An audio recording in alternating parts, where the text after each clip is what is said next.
Yeah, well, okay. Hey, Joe, how you doing? I'm good. What year is this? It's 2023, right where we left off.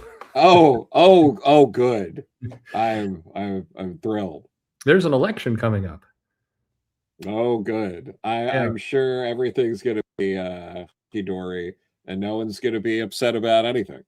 Well, it's we have gotten past that. That's good. It's been That's a good. while, and I am rusty, so I'm gonna definitely Yeah, screw this up. What do you think? great. No, that sounds good. Let's do All right. that. Yeah. Did you bring? I did bring. I'm not going to forget the drinks though. So I did bring a drink. Did Yeah. you? Do you have anything to drink? Yeah, today I went with a nice mango white claw. It's a great beverage for yeah, it's the preferred drink actually of catty bitches who love drama. Well, that's why we're here. So that's Yes, what live streams absolutely. are all about.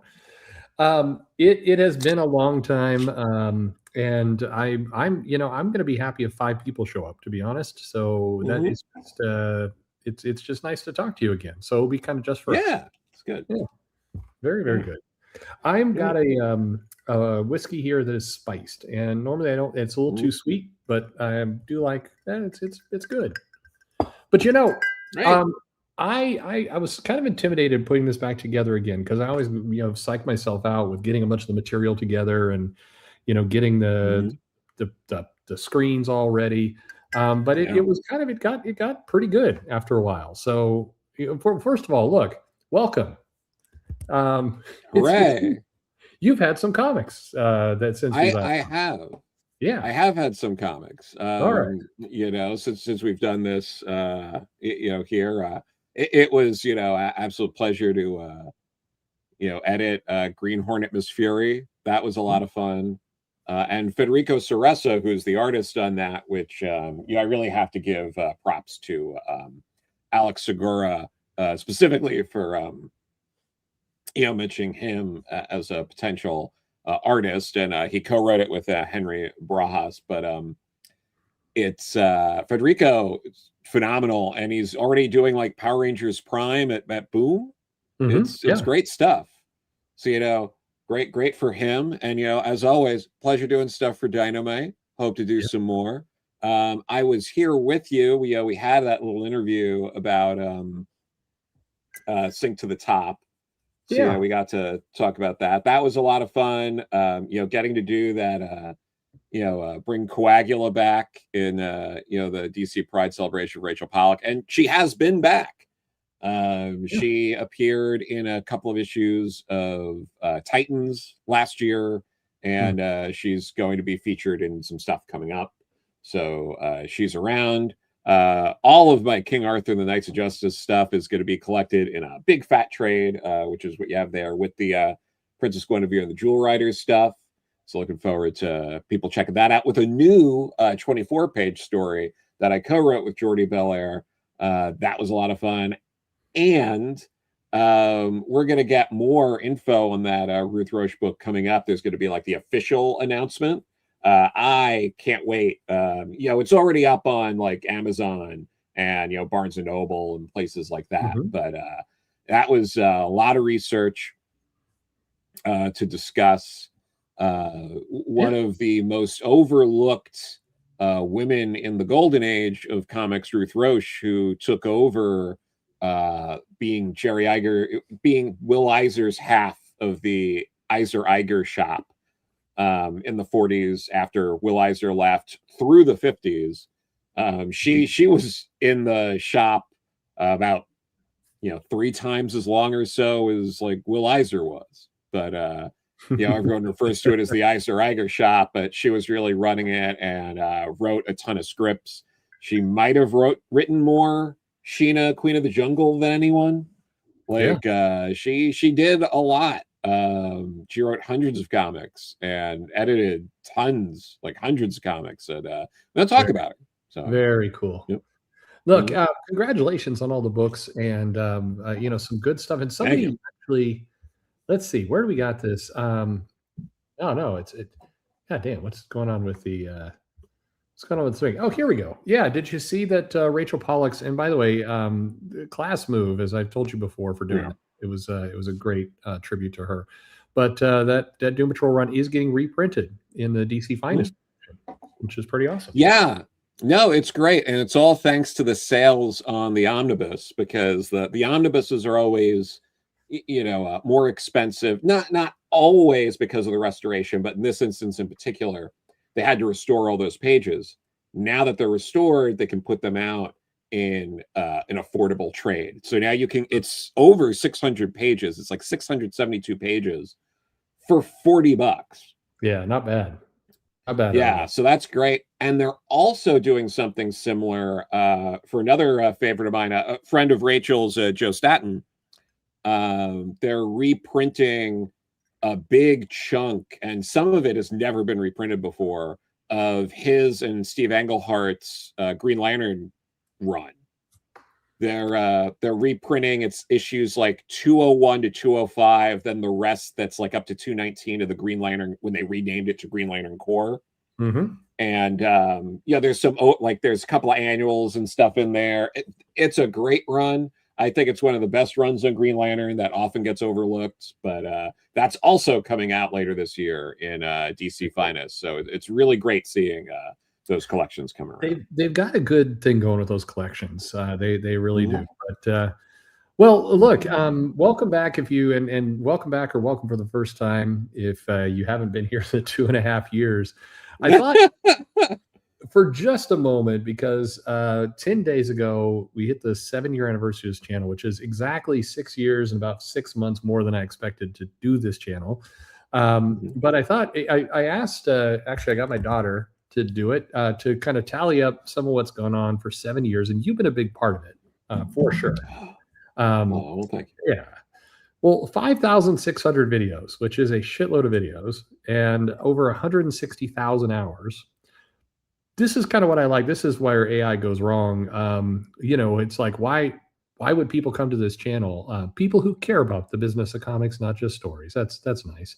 Longtime fans, creators. Yeah. This is what kind of caught me. It's less ideal for casual viewers looking for flashy reviews or quick summaries. It's this next line that kind of cracked me up a little bit. People addicted to outrage, drama, or supplements. What? Unless they're calling Arby. That's crazy. First, I want to thank you for having me on this stream while talking about AI, which comics people love. So good. Yeah, that's great. Yeah, we'll talk about that later. So that'll be great. Yeah, no. Yeah. So that's awesome. Especially, I don't know what's going to be worse, that or when we finally, drop our Gerard Jones interview. Oh, that's coming up later too, believe it or not. Oh, something finally. Yeah, it's we got people.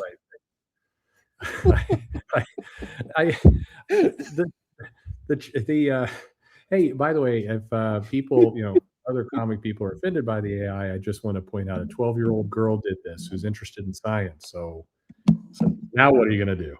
Huh? Anyway. So Comic Perch, the NPR of comic book YouTube, which really feels like a low blow. Or a solo industry analyst documenting the evolution and or collapse of comics in real time. By the way, we'll come to that collapse also in a minute because I think there's another thing that's going to surprise you. Great. But here we go. So it has been 7 years. Thank you for everybody who's put up with this bullshit.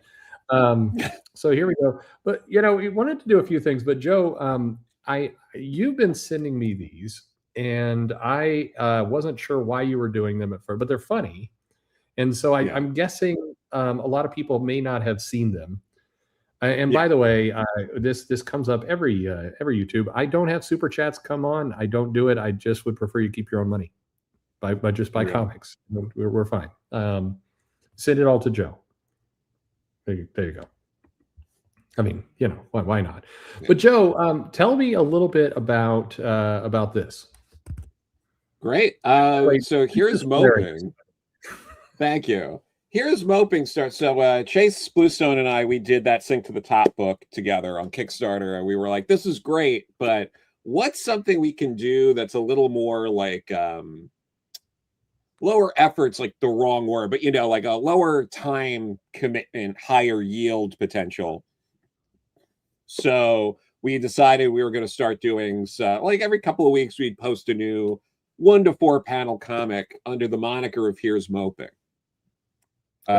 which is a title I love, and we're debuting this one here. This is a first look at the Blob comic, which was the first one drawn. It's it's the Blob watching the Notebook being unmoved because nothing moves the Blob. Nothing moves the Blob. Okay, this is hilarious. I like. I also, he could also be horny. We don't know. He could be. Joke could go either way. By the way, for several of you, we can kind of keep you up to date, I guess. Although I'm not going to be. So the Artemis 2, the chip is coming back like right now. Oh, wow. So that's also, it is exciting. I know. I guess it's done. It splashed down in the ocean exactly 5 minutes ago. So in theory, everybody's alive. That's going to be a really grim statement if they open that thing up, and it's not the case. But anyway, that's a pretty cool thing. The channel returns and somebody went around the moon. So it's great. Why not? I don't know how they could have gone around the moon because the moon's a mirror. Well, I think as we saw in that movie, it got a space alien inside of it. From the classic Moon movie. But anyway. My God, that movie was insane. Yeah, that was one of the best movies of the year right there. Hollywood's back. Yeah. This one's very nice. But, I like this. Yeah, great with red or white. I like the I like the grim look of these two. No, it's great. Some behind the scenes stuff for this is Chase was the one who pitched Goodfellas, and I was like, yes, and we were figuring it out. And the initial drawing, in the very early stages, it was a kid there. And I was like, no, it can't be a kid. It's got to be like a schlubby, middle-aged, like Jersey Italian in a tracksuit. And we made that happen. That's the thing. That's collaboration, and that's something you can't get through AI. That's true. In theory, AI, eventually you could, but we're not talking about that. Yeah, sure. I like how he's pouring wine into the cereal as well. Yes, that was a nice touch. That was yes. No, I love that. Because do you remember in the 80s there was that like Tropicana cereal that was meant to pour orange juice in? Yes, that was gross. It was gross, and the commercial was like disturbing. It was like these like Jim Henson-y looking trees like talking and stuff. That was crazy. I miss all Ford's advertisement that's like more than 25 years old. There were just people were a lot more on cocaine then. It was a good time. This one's also very good. I like this. Yeah. Thank you. Yeah, no, this was the first one we had posted, but we came up with it a little later on because I was thinking about like, damn, some of these Hollywood directors. I don't know if you or the people listening know this, but a lot of the men who really made it in Hollywood as directors have gotten divorced a lot. Yeah. And this is a celebration of all of the divorces of James Cameron, and with a little jab at Scorsese at the end, because he's getting snubbed again. Because. And it's funny with context of James Cameron, Martin Scorsese, same number of divorces, 4 each. Yeah. Why do you know that? Because it's important to know everything. Okay, that's fair. Hey, we get a little bit of everything on this show. It's good. It's true. It's a pop culture celebration. Pop culture. Yeah. Celebration of pop culture and alcohol. This will get nice and sloppy here quickly. If I could turn your attention to kind of recent developments, if you will, and I'd like to get your take because it has been a while, and you're smiling like this is a bit, but it's not a bit yet. Just hold on. All right. Okay, we've seen some things that have changed, so I want to get your take. First of all, DC is a new lineup. right? Mhm. And by the way, I needed to Jeff Thorne. Good to see you. Glad you're here. You should just come right in with us. I think. Come on in. Come on in, Jeff. We love you. You should definitely come on. That would be great. I love talking to Jeff. I just That's also great. you give that man just the control over the X office because he knows more about that lineup than clearly. Yeah, I won't finish that statement because we don't want to give it. But anyway, Jeff, it's good to see you. We will let's arrange Yes. something. Yeah, yeah, we gotta go back. On DC. We've got Catwoman's tits there, but we have some other things. So how are Right. this is the new relaunch. We've got some new titles. I liked Firestorm a lot. Have you read it? Yeah. I still need to read that. I did read the new Flash 31 with Ryan North and Gavin Guidry, and I enjoyed that.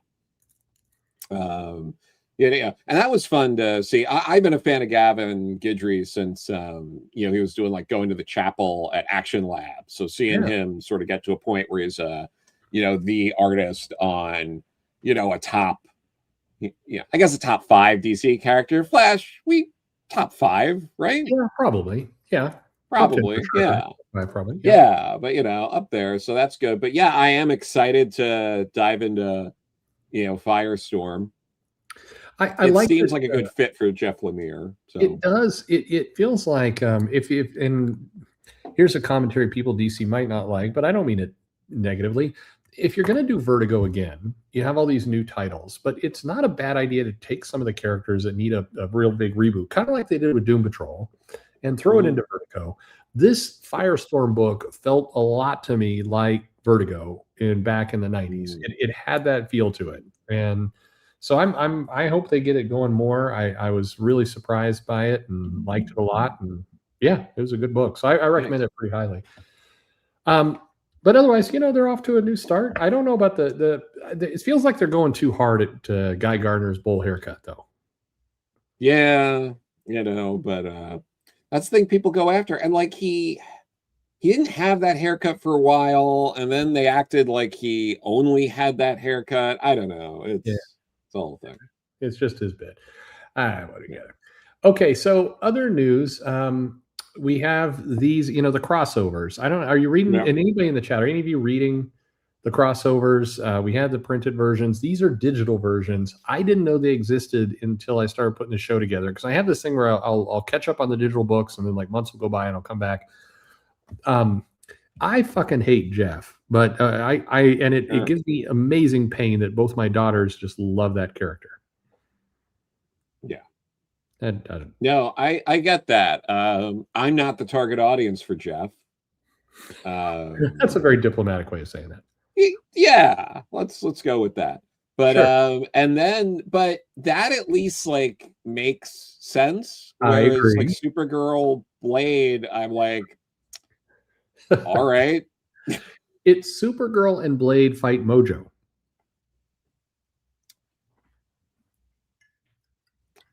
Huh. I like others. That's kind of one of those linear verse kind of moments there.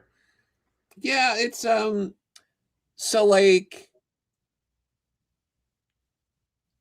Mojo sucks, right? Like he was really good I think he was really great in that original Long Shot miniseries. Sure.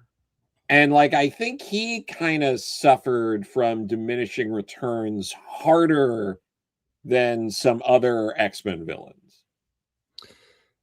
I think Mojo Claremont thought he was a joke by and large and treated him that way. Yeah. And it feels like future X writers have not figured that out exactly. But but anyway, but all right. So, these exist. How about we got these? So we're gearing up to this. So I want to get your take on this stuff. So kind of two different things going on here. Avengers Armageddon.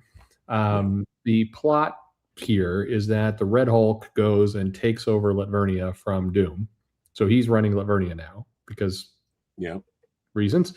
And then on the X-Men side, we've got DNX, which is really just a continuation of the Age of Revelation, where this virus that's gonna mutate people kind of gets out into the wild and force evolution. These are both going to run kind of in parallel together. It feels like that's a challenge to run them both at the same time strategically. Yeah. Mm-hmm. And then two, I don't know. You're a Doctor Doom fan like I am. I think from way back. I still continue to feel like there needs to be a giant reset from that Doom storyline, that crossover they did, and this feels like we're still kind of screwing around with that. What you're a Marvel fan of both these properties? Yeah, it feels like that. One thing I think is worth pointing out with the DNX is that logo, that is the X from the very original X-Men logo that ran until the Steranko revamp. Right. So like I guess that's cool. Like I wonder if it's actually hinting towards something. Like, because if this is like, if we're gonna get a lot more throwbacks to like that Silver Age, like early Silver Age X-Men through that, like maybe that's something interesting. Could be. And people are asking, like, isn't Doctor Doom still dead? Yeah, he's still dead. The Red Hulk is in Livornia. He's still there. Yes. I think, again, not kind of storylines or the quality of the writing or anything else. It's, subjective, whatever people are into. The business logic of running these two things side by side is questionable. I'm just going to roll that out there. And then with the DNX, as a longtime X-Men fan, which I know you are as well, how many times have the X-Men had these? It feels like we're going back to the well. Obviously, maybe the event's clearly different than this, but a bunch of people get mutated, and then there's a bunch more mutants, and then there's the villain is the Beast, who's evil. I mean, I don't know, because it's such a trope in X-Men that it was kind of the plot for the first movie of Magneto was going to make more mutants. Right. By using his powers and Rogue, and that worked, I guess. But they kind of do some stuff like this in Krakoa. Like Sense of Sinister kind of touched on this, right? Like multiple times. Expanding mutants. Yeah. And then you go back and Avengers versus X-Men with the Phoenix Force, and that kind of, didn't that activate some new mutants or something? Like, I feel like this has happened a lot this century, not even counting the 90s. So yeah, we at the end, we go back and I put up some of the comics that came out this week. That is coming. All the old favorites are coming back.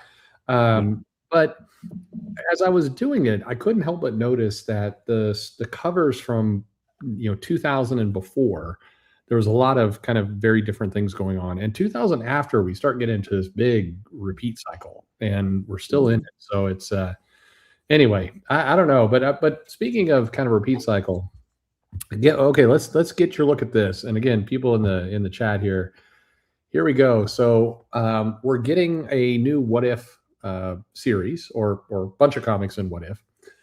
And you and I have done bad pitches, and we're long overdue for doing that. So hopefully we'll get recording here in the next week or so on that. I think Sasha was going to join us, I think, for one of these the next time. That'd be great.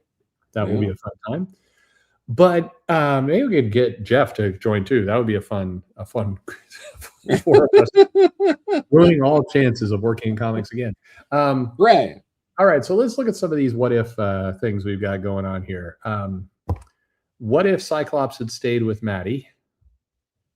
What do you think? Good, interesting, not? Who's writing it? Well, we're Jerry Duggan, but we'll leave that aside. We're just kind of going with the sure, because the one, I'm going to jump ahead and spoil the image on the right there.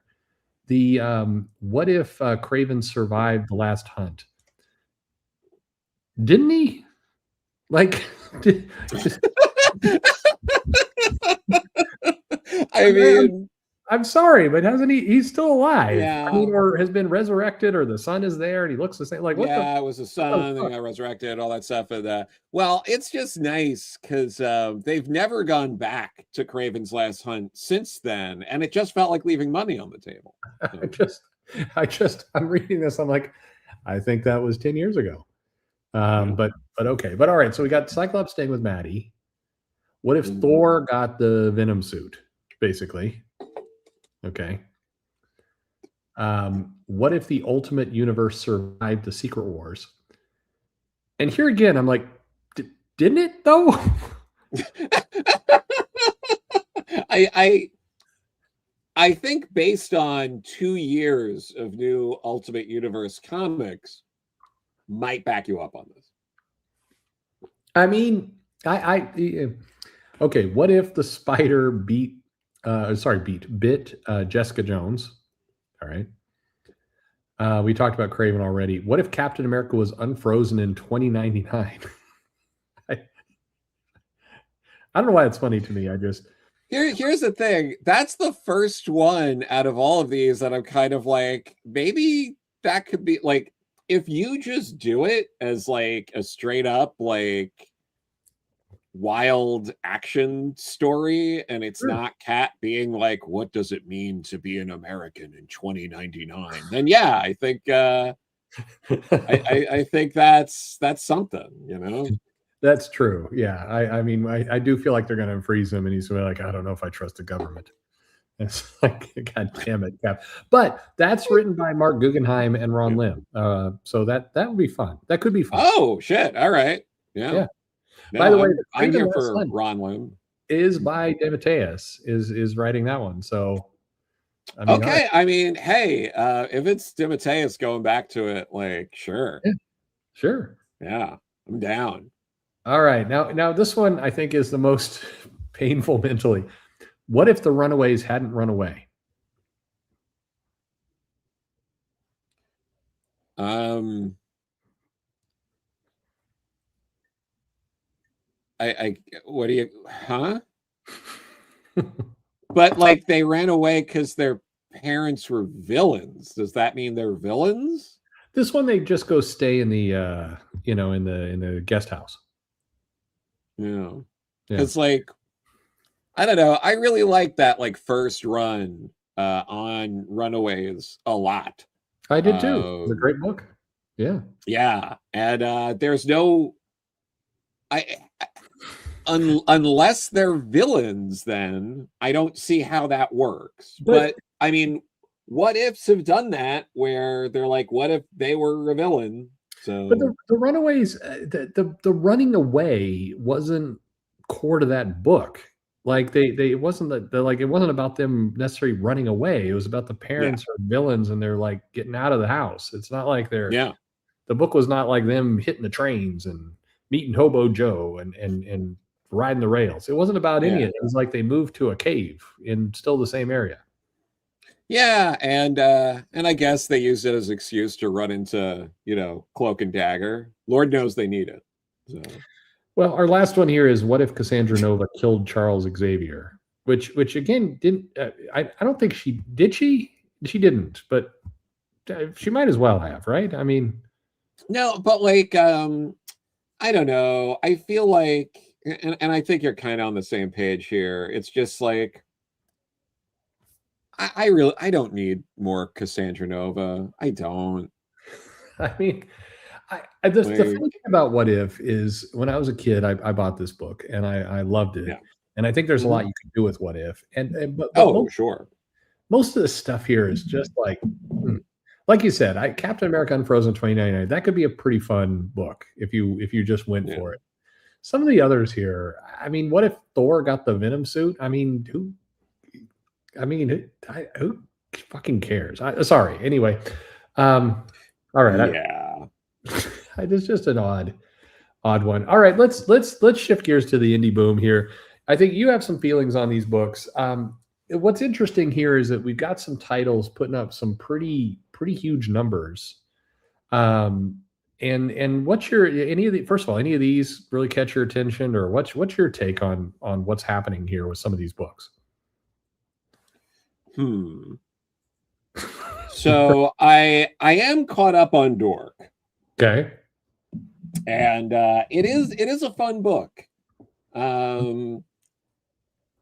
I what was it? And issue 3 like just came out. I already read that.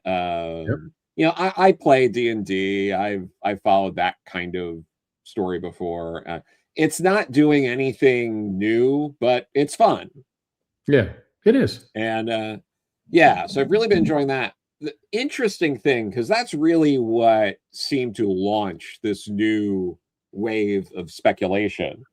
It is. Yeah, I think so. And I had talked with someone about this at Emerald City who had a little more inside knowledge and understood things like AI some more. Oh God, we're going back to that again. But no, in like hang on, in like 5 slides from here, it's coming. Don't worry. Great. So, but I bring that up because it's the speculation around the speculation is Brett Bean, and I'm not taking away from the work or anything. Brett Bean's been at this for a while. It's a good book. Nothing. This is not take away from what he's doing, but he is doing work illustrations for Dungeon Crawler Carl. Yep. And if you don't know what Dungeon Crawler Carl is, you don't know what's really happening in the sort of books, nerd space books, things like that. Like it's a big thing right now. His last Kickstarter he ran made like over $3 million. He's on like I think like the 7th book. It's got option for graphic novels now. I think they're doing a show or a movie, something like that like Seth MacFarlane's involved in. Like it is a colossal IP right now, and Brett Bean is a part of that. Mm-hmm. Now, the way AI and search engines and stuff like that work, if you're looking for what's going to be the next hot book, yeah, this is a good point you're making. Yeah, they're gonna, if you're looking around and AI is like putting stuff together, it's going to be like, oh well, Dungeon Crawler Carl is an insane juggernaut of an IP right now. It's talked about extensively in places like Reddit, which AI mines more heavily than other platforms. That's right. So it's going to be like, oh, well, maybe this new book, Dork, that's by this guy, Brett Bean, who's doing stuff for Dungeon Crawler Carl, which is like the massive mega hit that a lot of people don't realize is going to be that big, massive hit. So I think there's an argument to be made that is a big part of it. Well, I'll throw this out there and then can talk a little bit about the comics. And it's just, if there's anybody in here who's doing crowdfunding or is an indie publisher or writer or whatever else, there's a whole game plan, and happy to go into depth with you around using kind of exactly what you're talking about, using the way that the algorithms search work now to gain artificial hype for your book. It is absolutely a commercial strategy. You if you're not using, you're insane. It absolutely is playing into this. Now, it is a good book. I like Dork. It's fun. Yeah, it's great. I like the creators and all that. They're definitely benefiting from Dungeon Crawler Carl and everything going on there. And it's a big deal for sure. But on these books, for what it's worth, I've read all 3.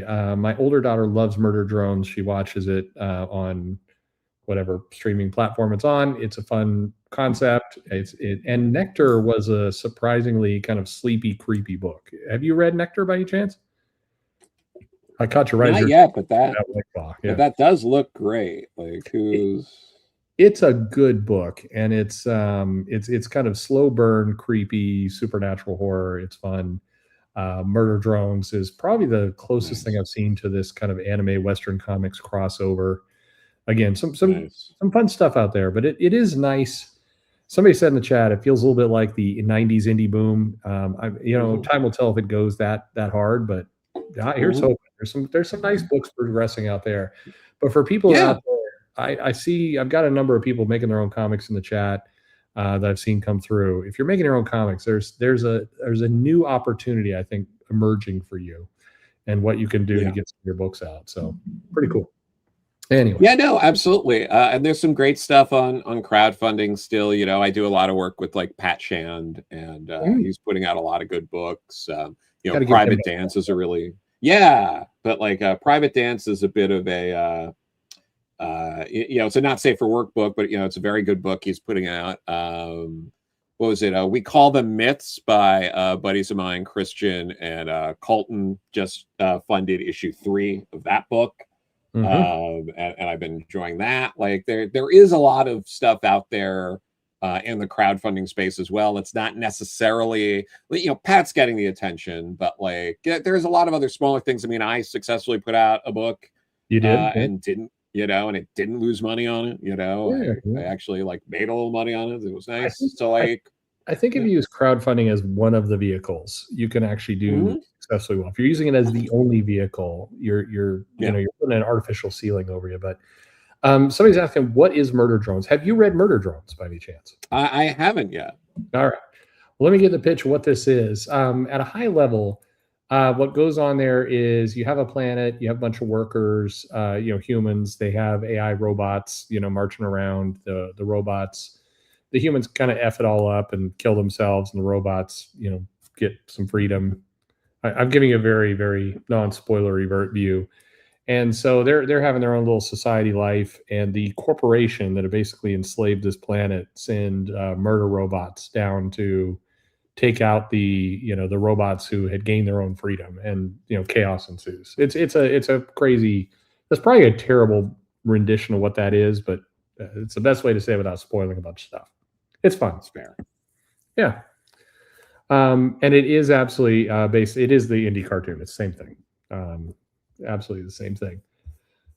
All right. So I'd be remiss if I didn't mention one thing. We talk about, there's a lot of cool stuff happening. Obviously, we had these astronauts return from space. Really cool mission. We've got a lot of heroic activity happening every day. I know you see it. And stuff. You have a lot of heroes out there doing hero work. So we got to celebrate, one brave hero here who took his car and then drove into an Arby's, destroying it, which is, pretty, that's a heroic moment this month. Well, I mean, one of the caveats here, how long do you think that Arby's is going to be closed for? Well, true, because there's no food standard, they can pretty much open up the next day. They don't need walls or functioning equipment. Yeah. Yeah. But still, I salute you, Inglewood vehicle that destroyed an Arby's, and it's any little bit helps. We gotta stop. Yeah. Yeah. It's a real David and Goliath story. If Goliath was a heaping pound of rotting roast beef. That's correct. Yeah.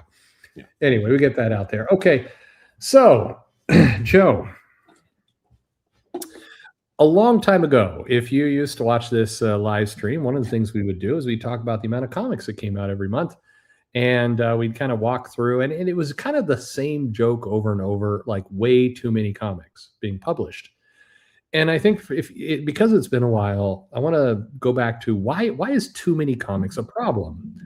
And we may give different answers, but I'd love to hear yours. But my answer is, why a massive amount of comics is a problem is that you've got this distribution channel, local comic shop, that is too constrained to deal with hundreds of comics a month. So there's no real way for them to market or handle all that.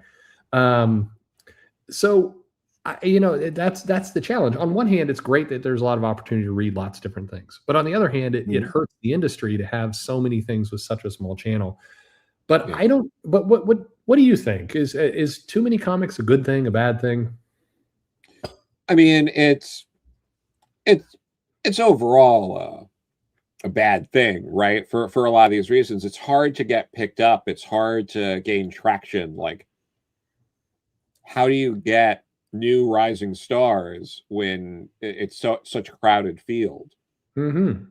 It's very difficult to find, and a lot of stores. I mean, like, we talked about the before about the crowding the shelves sort of strategy and things, from some of the larger publishers, and while it seems like you're kind of getting the worst of both worlds in some respects, because you'll get books that aren't gaining the traction at some of the bigger publishers, while also preventing shops from being able to take a chance on some smaller books, as well as distribution channels not taking a chance. Like Lunar isn't just going to sign up any indie publisher. I believe they're either not taking on any new clients now, or it's through a very rigorous screening situation that wouldn't be the case if there was less product flooding the market.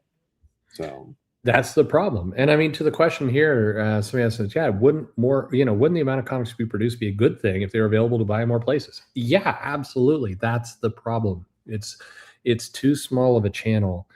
But Joe, the moment of truth has arrived. So to give you a little hint here, obviously the industry's gone through a few changes in the last 2 years.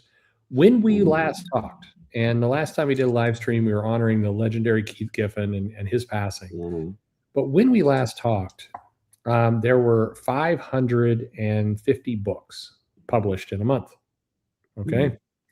So it's 2026. A lot's changed in the industry. Definitely. How many comics shipped in March? What do you think? Oh God. You taking the over or the under? I don't want this to be true, but I'm gonna go with more. More than 550. Yeah. Yeah. How high do you think? I hope it's not true. You're hoping it's not true? Okay. I hope it's not true. People in the chat, come on. What's your guess? We're gonna reveal it in a second. I want to see what it's like, but okay. More comics. How many more would you say if you were to put a number on it? And you said it was 540 something, 550, right? 550 roughly, yeah. 550. Let me do like 580. Okay, 580. We have 600. I see in the chat. 100. Somebody says you are smoking crack. Oh no, sorry. He messed his type up. He said 1,000. Okay, that makes more sense.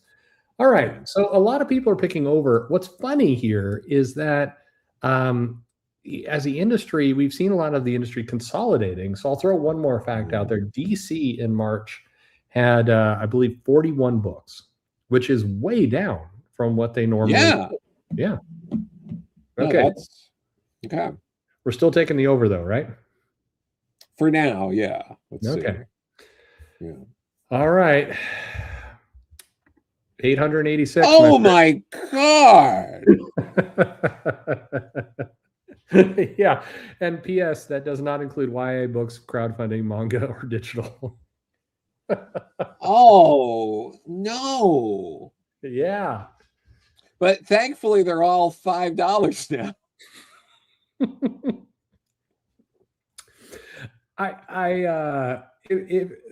The literal fuck, right? I didn't believe this was true. I went to this multiple times to get this. And what's funny about this is the first number I got that I was chasing for a while, and I went a long way before I used AI on this one, because I am an old school finance math guy. The original number I got included digital and crowdfunding. So, Joe, if we're talking about digital books and we're talking about crowdfunding, what do you think that number grows to? Is it like 1,100? That would be nice, but no. All right. I won't keep people in suspense anymore. If we throw in digital and crowdfunding, we get to 1,698. And no, that's not including variants, my friends. So, this is what kind of content is hitting us every month. And what is interesting here is when you count in digital, and the vast majority of this is digital. There's some crowdfunding books out here, but it's mostly digital.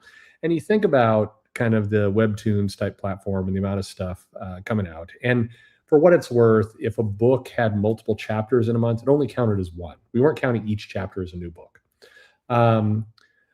That digital is doubling the number by and large of what's going on. And I think it's indicative of what's happening. But here's the final stat I'll throw at you to just maybe depress you a little bit more. We're getting 52 comics a day. So you're getting about a comic every 30 minutes if you really wanted to live your life that way. So a lot of takeaways here. What's your reaction to all this? It's not great. I mean, I think, look, I think that, and no, that number does not include, that's Moping. So, on one hand, if you can't find something good to read with 1,700 books a month out, I don't know what you should just stop. You're not made for comics. So there's plenty of books for you. There's something that you can find, guaranteed. But the other takeaway here is if you are an indie creator, how are you going to get noticed in this world? Yeah. That's a hard thing to deal with. All right, I've just depressed Joe. Yeah. No, it's true though. It's like what do you do? And then yeah, it's really difficult, and it makes you wonder like how anyone gets discovered at all.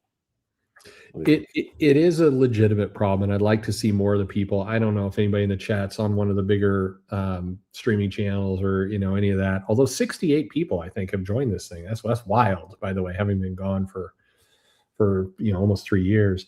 I think this is a problem to deal with. We do need to, I mean, look, if you're on any kind of channel and somebody's saying there's no good comics being produced, like, that person's full of shit, because there is a lot of material for you. You can find it, but still, it's a challenge. This is a big challenge. But anyway. All right.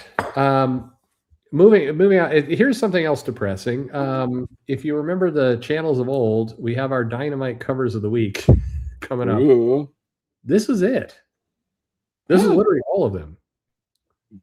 This is all the horny we're getting these days. Wow.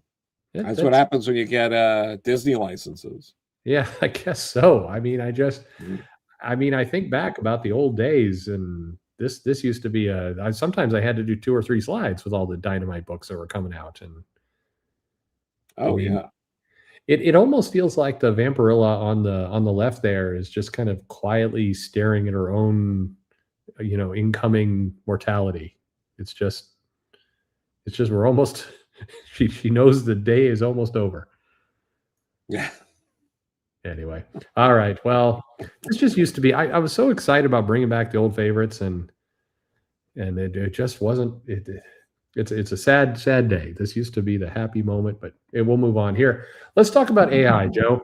You've been wanting to. Great. The last time we did a live stream, this was part of the live stream. We had this tweet, which was a little. It was a statement. I don't think it's literal. I mean, I don't know. I'm all I know is that's a Captain America who's not disillusioned with America. No. He's having a good time. Let's talk about AI for a minute. Because I've done a couple of videos on it, and it is one of those areas, like you said, the creators are struggling with. It is an issue. We're seeing some of the environmental arguments going away. They found ways that water is not the big problem anymore. So we're down to kind of how AI is scraping and dealing with things. But you are a writer and a Mhm. creator.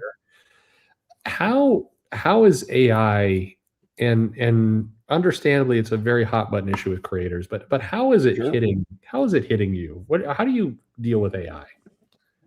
I mean, I haven't really had to. I mean, the really annoying thing that I've really dealt with it is, I'll try to use like Gmail and it'll try to be like, here's your response for you. And it's just like, I don't need that. Like, I have to click around it, and that's annoying. So like, It is funny how AI has gone from, there's a moment in time where some of the AI summaries in search was helpful, and now it's kind of gone the other mhm. way, where the AI summary is like the least useful thing that I get.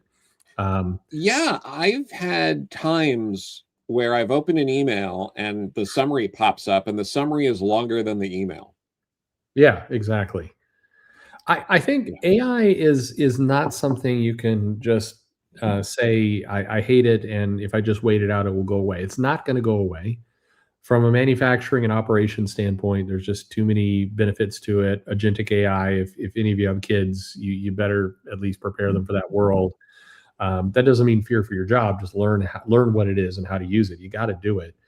Um, but it's not exactly as people pulled across. Now, I, as we kind of discuss this, I want to point out, the Dynamite stuff was a little bit of a disappointment. So I thought I'd throw this Sue Storm out for you, um, because AI is delivering what Dynamite variant covers are not.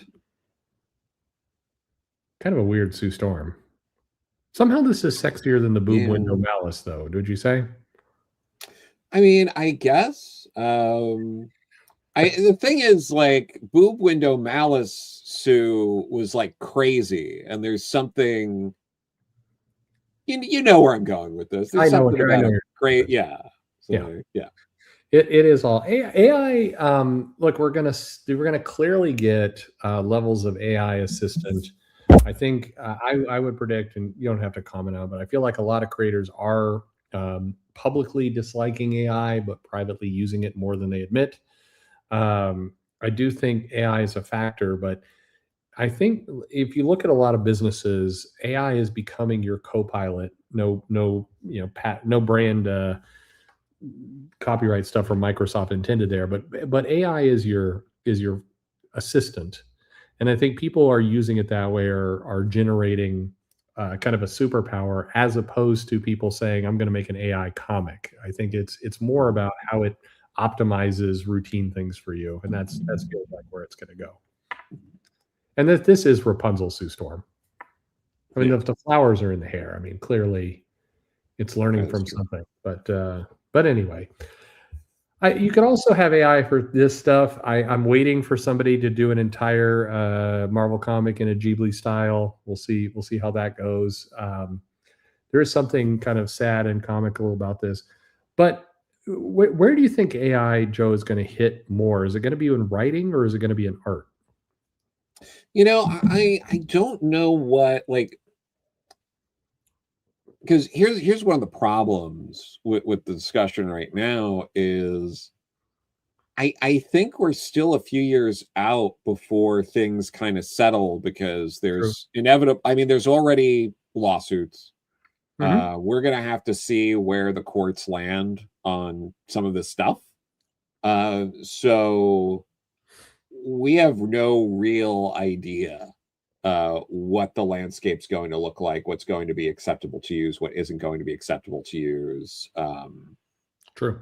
I think there's, like what you were saying initially. I think absolutely you're going to see more with AI in terms of like more mundane tasks, right? Like keeping Hmm. a schedule, keeping your books in order. I think a lot of creators over time will probably use it for like tracking invoices and Yep. how their correspondence with editors and get certain reminders of this and that. And like I think there's more of a future in like that, but Well, a lot of in turn, yeah. freelancers, a lot of creators, freelancers are, you have to do your own taxes. And if you're using any kind of tax software in 2026, you're using AI, whether you know it or not. I mean, that's what's powering that software. But I think AI, I do think we'll see it enter. I mean, somebody in chat kind of mentioned it. I think that if you're looking for continuity with like where characters' powers are, I mean, AI is a tool that's going to get used for that kind of stuff. And I think that's going to hit before the stuff we see on the screen here. I don't think any publisher is going to go down the route of having AI artwork in the comic anytime soon, because the backlash would be aggressive. The amount of work it takes to make the prompt and get it right and get it in and adjust and so on and so forth. Honestly, I think you're paying your artist is just going to be easier, frankly, today, maybe not tomorrow. But I feel like that kind of fact checking, continuity checking is where it's going to land first. What do you think? I mean, I could see that. It'd be nice if there was tighter, like, but do people want that ultimately? Like, I feel like there's a lot of people who would rather ignore some continuity and do whatever they want and then apologize later than have that information. So True. I'm not sure how that's going to go, but like, yeah, I mean, for me, the writing and being creative stuff, that's the fun stuff. I have no real interest in like, and we've riffed different ideas before. We've riffed, behind the scenes. We've done these like bad pitches and stuff. Like a lot of this is off the cuff or like quick notes, and like I pride myself in not really dealing with things like writer's block and things like that. So that's not like for me, that's not really helpful, because it's like, oh, you want something to do the most fun part of your job for you. Right. That's not going to be in play. Sort of what you were saying though, with I mean, I could see there is the possibility maybe seeing more in maybe in artwork, but like even then, I mean, it would be like a sort of way to like doing aspects of like a studio system, right? Where it's like, oh, maybe I'll run this to like just fill in all the blacks and to generate like flesh out the backgrounds and stuff. But like even then, it's like you also don't necessarily want all the backgrounds to be filled out. Like there are panels that need to be lighter and panels that need to have more going on. So like I don't know. And there is just this idea of like, I mean, even now, and we've also had this conversation. It's like I kind of like the hand lettering pasted on and how it looked in the comics and stuff like that. So like I'm not sure, but to this point, we can go back and talk about the early days of digital coloring in comics and you could look at all the responses from people, and it's kind of similar, where it's like, digital coloring will never catch on. Look at how awful it looks. And look, it was fucking atrocious. Like it was. Yeah, there was. Remember that Uncanny X-Men, Joe Mad was doing the art, and Marvel had leaned heavily into digital, and they were using filters, and the comics looked like shit. I mean, it was not good. Joe Mad's art was great, but the coloring was fucking terrible. But it is getting better, and it's just an interesting moment. And for what it's worth, AI can also it's not in a reliable state where the workflow is optimized enough to save money for creative things. You can get to it, but the cost is still a challenge, and you do get weird moments like this. Oh. That would have been a very, very different Crisis on Earth. So that's uncomfortable. Yeah, that's fun. No, but there is this like in that stuff and in a lot of the AI stuff. I mean, some of the other problems are a lot of it looks the same. Right. Like It does. so that's a problem of Yeah. when everything looks the same, nothing is interesting. It's a problem. I think we'll see where this all goes, but I think my strong belief is that AI is going to hit workflow first. You're going to get that going. It will evolve in. AI's got to get to this point where the hand lettering looks like hand lettering through AI, but it will we'll wander into it. But a lot of the I don't know. It will be interesting to see. But AI does make mistakes. It does weird things. It creates weird like art. I mean, like what I got too far. I mean, look at this thing. I mean, this is clearly AI out of control here. Um, but we'll see kind of ultimately how a lot of this stuff goes.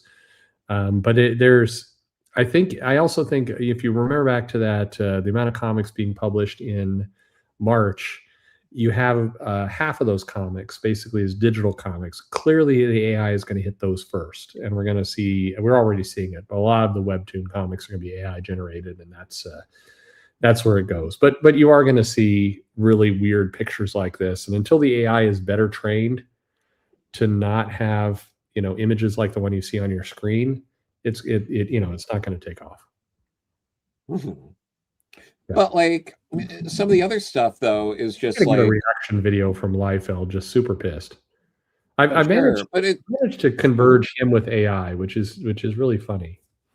it is. But the other thing too is it's just like but like who is clamoring even for an AI comic? Like no one's really interested. Like there isn't like a groundswell demand for a product like that. People just kind of want to read a comic that looks good and is easy to read.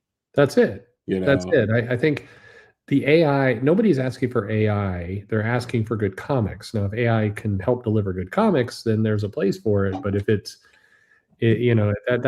kind of the rub at the moment. But anyway, it's an interesting topic. I appreciate you giving some thoughts on it. I know again it's a hot button issue with a lot of creators right now, and sure. we'll figure out where it all goes. But to lighten the mood a little bit, all right, Joe, you remember this bit, right? Although this Yeah. Yeah.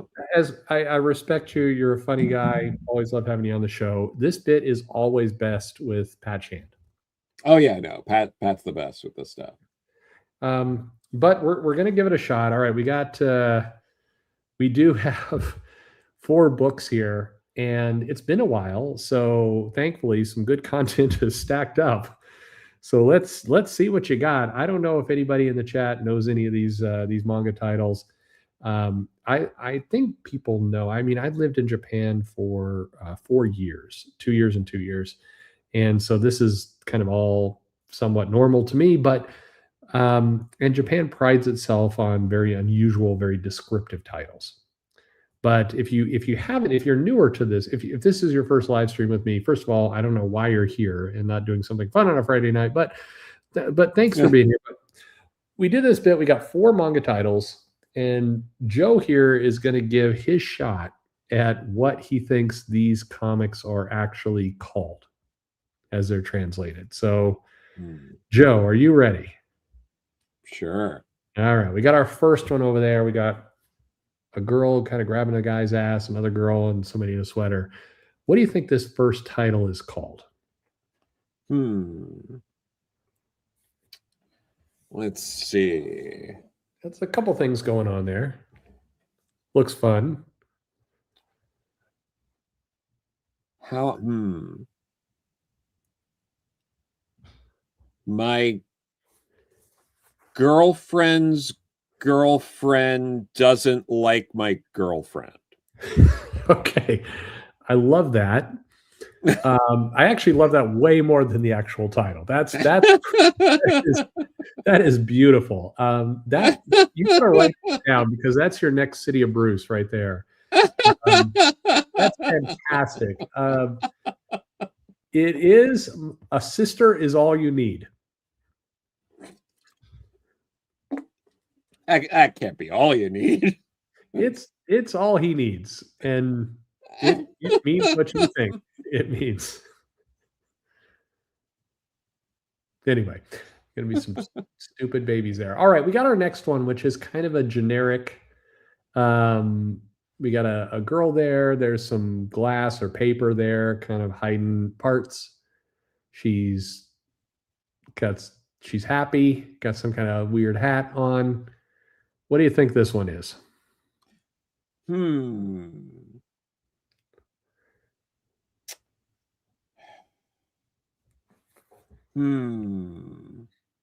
you like my girlfriend's girlfriend hates my girlfriend? Beautiful. Just beautiful.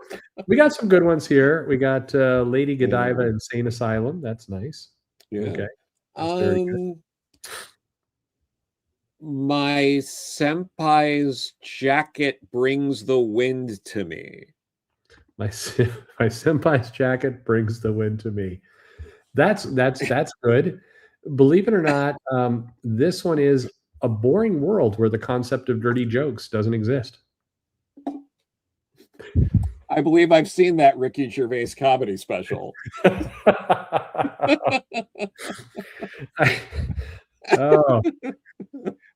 I don't match this title to this book at all. I mean, what the fuck is going on there? All right. Oh, I should say we use explicit language here. All right. Okay.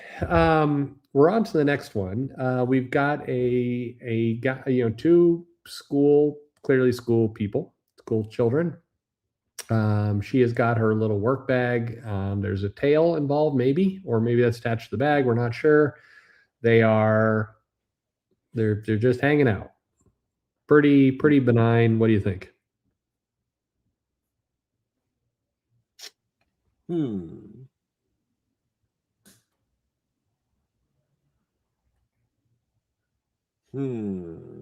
Yeah, it's a tough one. All right. Yeah.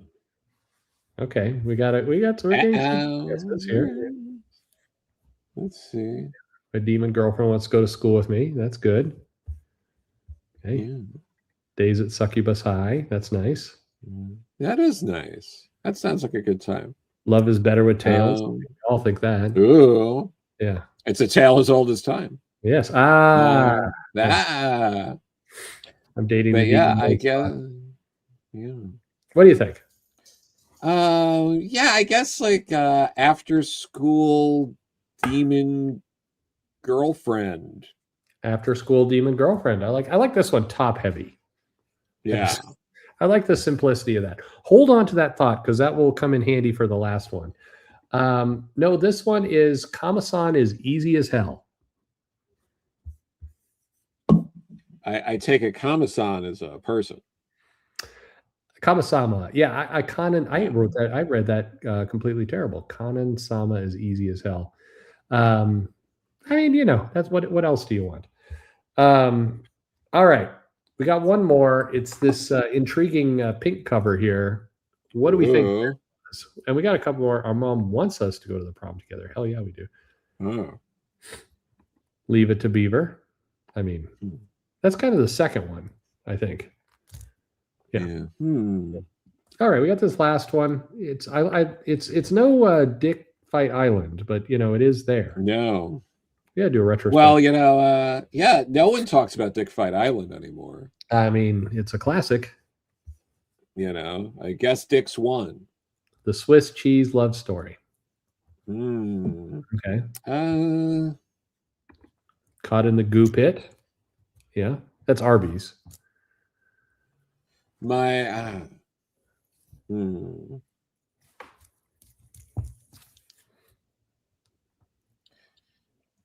Yeah, How about this one's not as funny, but it is very direct. My Pachinko love story. My Pachinko love story. Okay, Pachinko, a very exciting game in Japan. Very nice. Mm-hmm. This one is called The Very Simple People. Yeah. Okay. You know, if they only had one hole, the title would have made sense, and it would have been easier on the artist's wrist. It would have. Yeah. I think this person kind of has figured it out. That pink design is doing serious work to make the book okay for bookshelves. Yes. that is Yes. that is working hard. But no, that is people. And anyway, this is what's going on in the world of manga right now, which is always fun. Before we gotta just get in some kind of open comments, and happy to take any questions as well in the chat. I'm curious what you think of this: the return of the Hellfire Gala. So, what's funny about this, by the way, is the media outlet that broke this story or got the first interview on it was AOL. Which, Joe, did you know AOL still existed? Because that was Yeah, I mean, the only reason I know why is because that's what my dad uses to get his news on the computer. So. Fair enough. You know what's funny is for any of you in the chat who are graphic designers or comics anyway, check out that logo, because basically AOL paid for a new logo and branding design relaunch, and that's what they've got. I don't know why I find that the most fascinating thing is that they actually invested in a brand refresh. But why? But anyway, so many confusing things. Anyway, by the way, Joe, I don't know if you want to do this, and I wouldn't recommend it, but basically we're getting a request here. Where's Perch Jr.? 2 hours of Perch Jr. and Joe would be a hoot. I don't know how that would go. You've met my kids though, haven't you? Yeah, for sure. Yeah, we did it in Dallas. Yeah, you met my kids. Yeah. They were younger then. They're like less insane. All right. So we'll do this. So we're getting the Hellfire Gala again. What do you think here? I feel like it's okay to let things like hit the pause button for a little bit, right? Right. Right. Well, I mean, is it the status quo is that Krakoa is over and they're in hiding, right? So why do this? But this one, the good news is Joe is completely out of like you could tell he doesn't give any shits about this at all. This is going to be a murder mystery, and we have a new identity for Jubilee and Wolverine as the Wolf and the Star. And it's going to be a murder mystery where the classic detective team of Wolverine and Jubilee have to solve the murder of who was killed at the Hellfire Gala, at the Hellfire Club. What like you're an old X-Men fan. You were probably reading X-Men when Jubilee was introduced, or maybe you weren't born yet. I don't remember, but what do you make of this? Why is Wolverine dressed like that willingly? I mean, how does Jubilee see?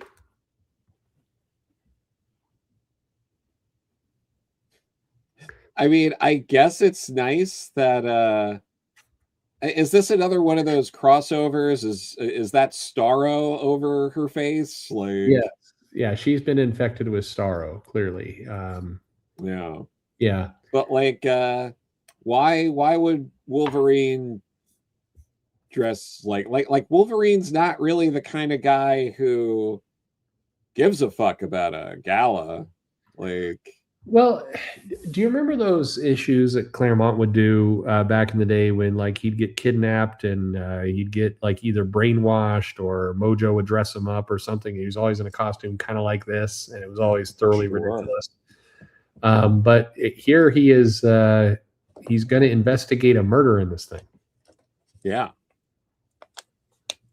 Yeah. Yeah, no. It makes sense when it's against his will, sure.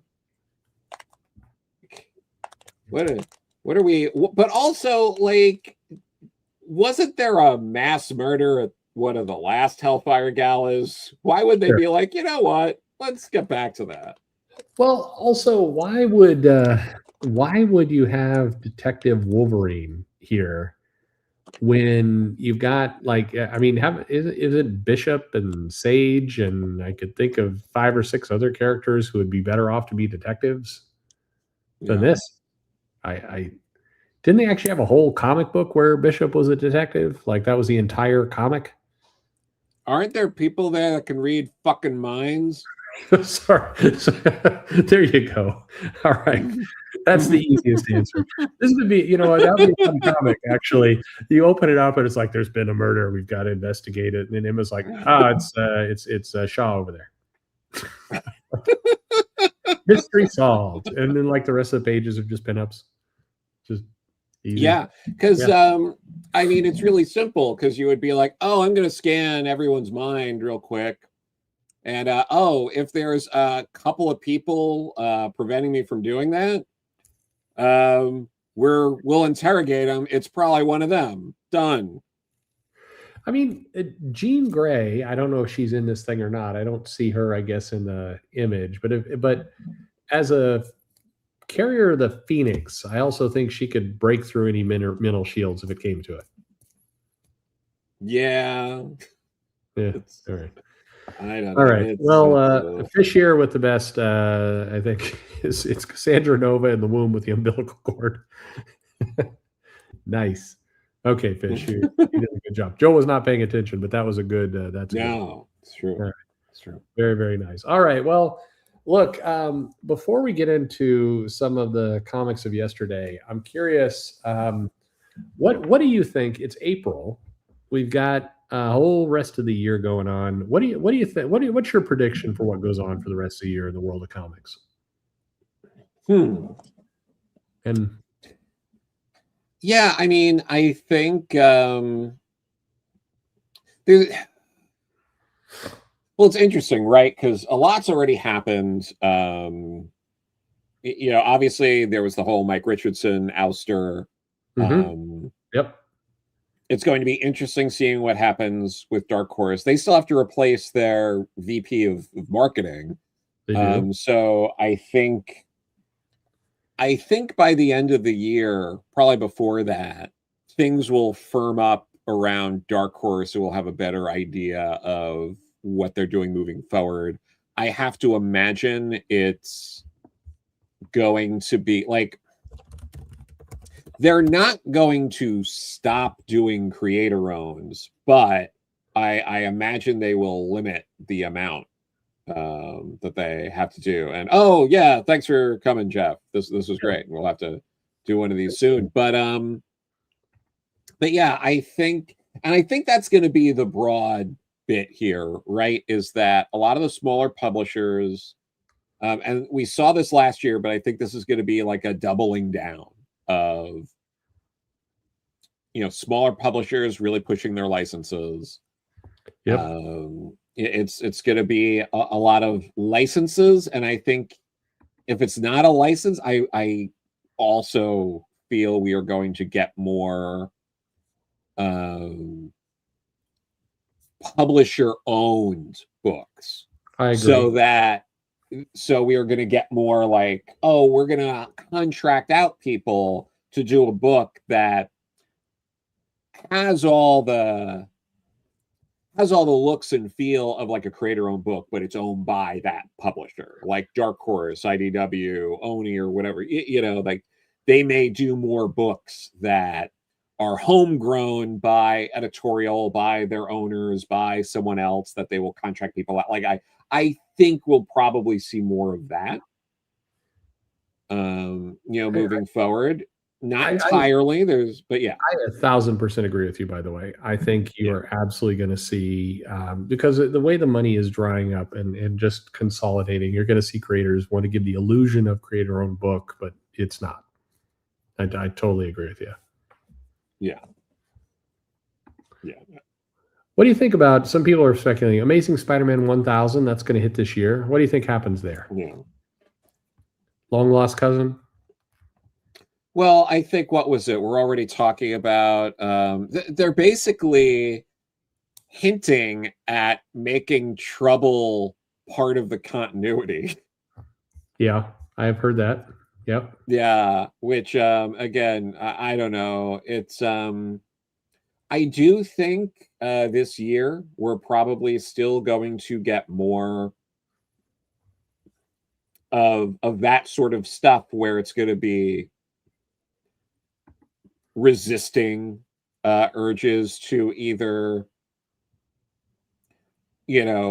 placate fans or to move on, and that we're going to get that, like, worst of all worlds, where it's like, well, instead of trying to do stuff people like or just moving on, we're going to tease and just not do, and, like, because, like, the thing I'm most annoyed about with the potential of, like, an Amazing Spider-Man 1000 is how predictable it already feels like it's probably going to be. And hopefully it's not the case. I don't know anything about this book right now. I don't know how much of it is even done at this point. But unfortunately, we now have a track record of anniversary books across multiple publishers, not even just the big two, where it's like, yeah, the main story is kind of okay and has some throwbacks, and it was cool seeing this creative team do it. And then there's a handful of backups, and some of them are good and some of them are whatever, and that's it. Yep. Well, I definitely think Amazing Spider-Man is going to be a regular size story and then a ton of backups. I mean, I Yeah. think that's true. It is funny. They definitely are teasing toward Trouble, and somebody mentioned it in the chat here. And it is one of the funnier things, I think, in the history of this show that I'll remember, is that Mark Miller, who I think I've interviewed him like 3 times. We've had multiple chats, Yeah. and I have tried, and if you listen to those, I have 5 different ways to get him to talk about Trouble, and he is steadfast and just pretending that he just, that thing didn't exist. I mentioned to him directly once during, it's on the air, you could hear it, and he's like, I don't really remember that book. I don't know. It's like it's he dodges that title like nobody's business, but it is funny. What do you think, Scarlet Witch reboots? It'd be weird if it didn't, right? Yeah, I mean, why not? I think there's going to be a book that makes it, like, through the year that we're all like, huh, like, Yeah. is it gonna be Joshua Williamson's Iron Man? Maybe. Yeah, it could be. Yeah. That might push that. Chip Zdarsky on Cap, maybe we push that and it makes it through the year without getting reset. Here's hoping. So that'd be cool. But I do think, again, we're dealing with, and it's interesting that these things are happening at the same time, right? So, like, while DC is going back to some of their characters that haven't had ongoings in a minute, some longer than others, like you have Deathstroke, who's had an ongoing fairly recently, but it's been a minute, and then Lobo and Firestorm, a couple other characters, and then you look at Marvel, and they're doing like a similar kind of thing where they're going to be rolling out a bunch of new characters from Chip's event that are potentially going to either get their own series or be a big part in another series. So it's just interesting that stuff's happening all at once. So we'll see how this goes, but it does feel like something has to change, and maybe this is the year where we start getting more books at Marvel running longer, because I think it really has gotten to a point where there has been a groundswell of fans and retailers who are sick of it. For sure. Oh yeah, for So sure. I wouldn't be surprised. I'm not saying it's going to be everything, but I wouldn't be surprised if it was like, well, you know what? Maybe some of these books like Iron Man, Captain America, Thor, Daredevil, some of these others that have some of the fan base, like maybe we can like let these books ride out and swap creative teams going forward without renumbering. Like maybe we can do that. Like that we might start seeing that this year. I mean, it feels like it's something that has to happen at some point. Like it just has to, because like you can't keep going. You can't dip below where they're at. You know, you can't do less than 5 issues on books consistently. That's right. Like there's just no, so that it has to go in the other direction. It will be interesting to see how that strategy evolves. I'll throw this out there, and then you don't have to comment on it. But it is we've heard these news reports of Daredevil hitting 300,000 copies sold for the #1 issue. There is something weird going on with sales right now, and I probably owe a video on it with some math, because I've dug into Comic Sub and some of these other programs quite a bit.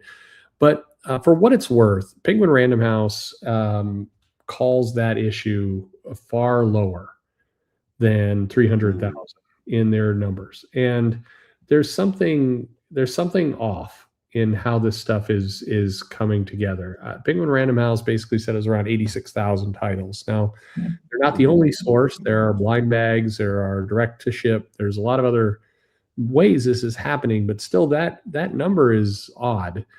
And I guess the thing that, I think we've talked about for almost the entire length of this channel's life is that the #1 issue is one thing, but the sales in #2, 3, and 4 is really where the money is decided and made. And I think that's going to be an interesting thing to track. It takes nothing away from the book. Daredevil selling it, frankly, at 60,000 copies is a good thing for Marvel. But there is something weird going on with the sales and how people are reporting on them, because it's just strange. And it to me, it feels a little bit like the numbers are now opaque. You can't tell what they are. And so it's people are just throwing up numbers. I mean, the Snyder's out there like, I sold 200,000 copies. And Marvel's like, oh yeah, well, we sold 300,000 copies. And it has that kind of feel to it. It doesn't feel based necessarily in reality, but we'll see. Well, one of the other things with this too is it's very insular, right? Because like when you're talking like movies, for example, you don't have to be a cinephile if someone tells you like, oh, like Project Hail Mary is like going to pass like $500 million at the box office for you to be like, oh, that's a lot of money. Like it registers. Yeah. If you're not into comics, or you're like a very casual reader and someone goes, did you hear Daredevil sold 300,000 copies? You'd be like, okay. Like, I don't, what? Like, it's a very, it's very different. So it makes me wonder why even try that flex? That's like, right. What's the, is that good? I don't It has the feeling of a guy in his 40s, 50s at the gym, out of shape, bragging about how many teenagers he banged in college. It's like that number probably matters to you, but really doesn't matter to anybody around you. That was 25 years ago, and I don't know, like what does that mean anymore? But we'll see. We'll see. We'll keep talking a little bit. I'll spare people from seeing Dr. Mindbender here for any longer than is necessary. We can look at some comics that hit this week, kind of chat. These are all comics that in years past came out this last week, in their respective years. So some interesting things going on. We had, AVX in full swing. We had that Immortal Hulk there. There's the introduction of Maggot, which that's fun. People love Maggot. The same handful of people, they love Maggot. I don't get that at all. I don't either. it's not a good character, and it's Maggot and Morrow people bring up, and when I say people, I mean a Yep. lot of comic writers. Those are the two. We'll see. But kind of still on that topic actually, I take it back. There's a question here I was going to throw to you if I can just to come up. What do you think about Free Comic Book Day? You go to stores. I've had stores. I go to stores. Free Yep. Comic Book Day is still a big deal for me. What do you think about the people it brings in, and what do you see when you go to a shop? From what I see, I usually try to go to a few shops every Free Comic Book Day, but what I tend to notice is the shop really makes it what they need to sell. Like, it's not necessarily that it's Free Comic Book Day, but they use it as an excuse. People often expect there to be like a sale on Free Comic Book Day. Most shops I go to, they're having some kind of sale. And then less stores, I feel, than you'd think have creator signings on Free Comic Book Day. Yep, true. They happen, but like, I would say it's more like a third of the places I go to or less. It's not like it's not as big. It's not like there's big shops, in New York that'll have people, but like most of the shops don't, because it's like, oh, it's just a sale and it's just you're getting in the way. If you have like someone signing, and like, a lot of times if a shop is having someone sign, it's either a big name, for comics, or it's like local indie creators who are taking, who are like taking advantage of like the foot traffic. That's right. So like a shop will be like, we're reaching out to you because you crowdfunded a couple of books or something, and you're like 10 minutes down the road, and why don't you sell your book here, and we're gonna have a lot of foot traffic today. But a lot of like, it's reaffirming, like, it's still important, but it's important for different reasons. It's not an important tool to get new customers in. That's just not what it does anymore. That is correct. Yeah. But what it does do is it's touching base again with your key customers. It's bringing customers back in. You might have had it's not uncommon for a shop to have some customers come back that they haven't seen since the holidays around Free Comic Book Day. Yeah. Things like that. That's it. It's kind of reconnecting with your existing client base. I mean, speaking of reconnecting, here's 4 more books, and I know what you're thinking. You're thinking, what is it with the 2 Jokers there? Clearly, in the 70s, they're already ripping off Jeff Johns. Yeah, it's very true. Yeah, that is. But we also had. I mean, look, I'm joking. The real thing people are paying attention to is this was the start of the reign of Superman. Oh yeah. So we had those books coming out. That wasn't. Those comics weren't great though. Do you ever, and I don't know. For me, I had a lot of people who came into the shop, bought the Black Bag Superman book, and then were super pissed at this whole reign of Superman thing. But okay, I'll quit joking about it. What everybody's really paying attention to is that emergence of the Spider Slayer here from Spider-Man. Yeah. Also, Adam was a book back then, and you could get a free poster for $2.50. By the way, look at that. It says Andrea Lynn free $2.50 poster inside. That makes no sense. It could have been worded better. I think you're onto something. I mean, anyway, this was something that was sold in a lot of comic shops back then. But anyway. All right, well, we're moving on. Here's another funny thing. I don't remember exactly what year this came from, but I want to say it was early 2010 like 2013, maybe 2016, Mhm. where Saga at issue 36 is there. It's just kind of Yeah. funny in hindsight. Also, that Marvel created that comic. Yeah.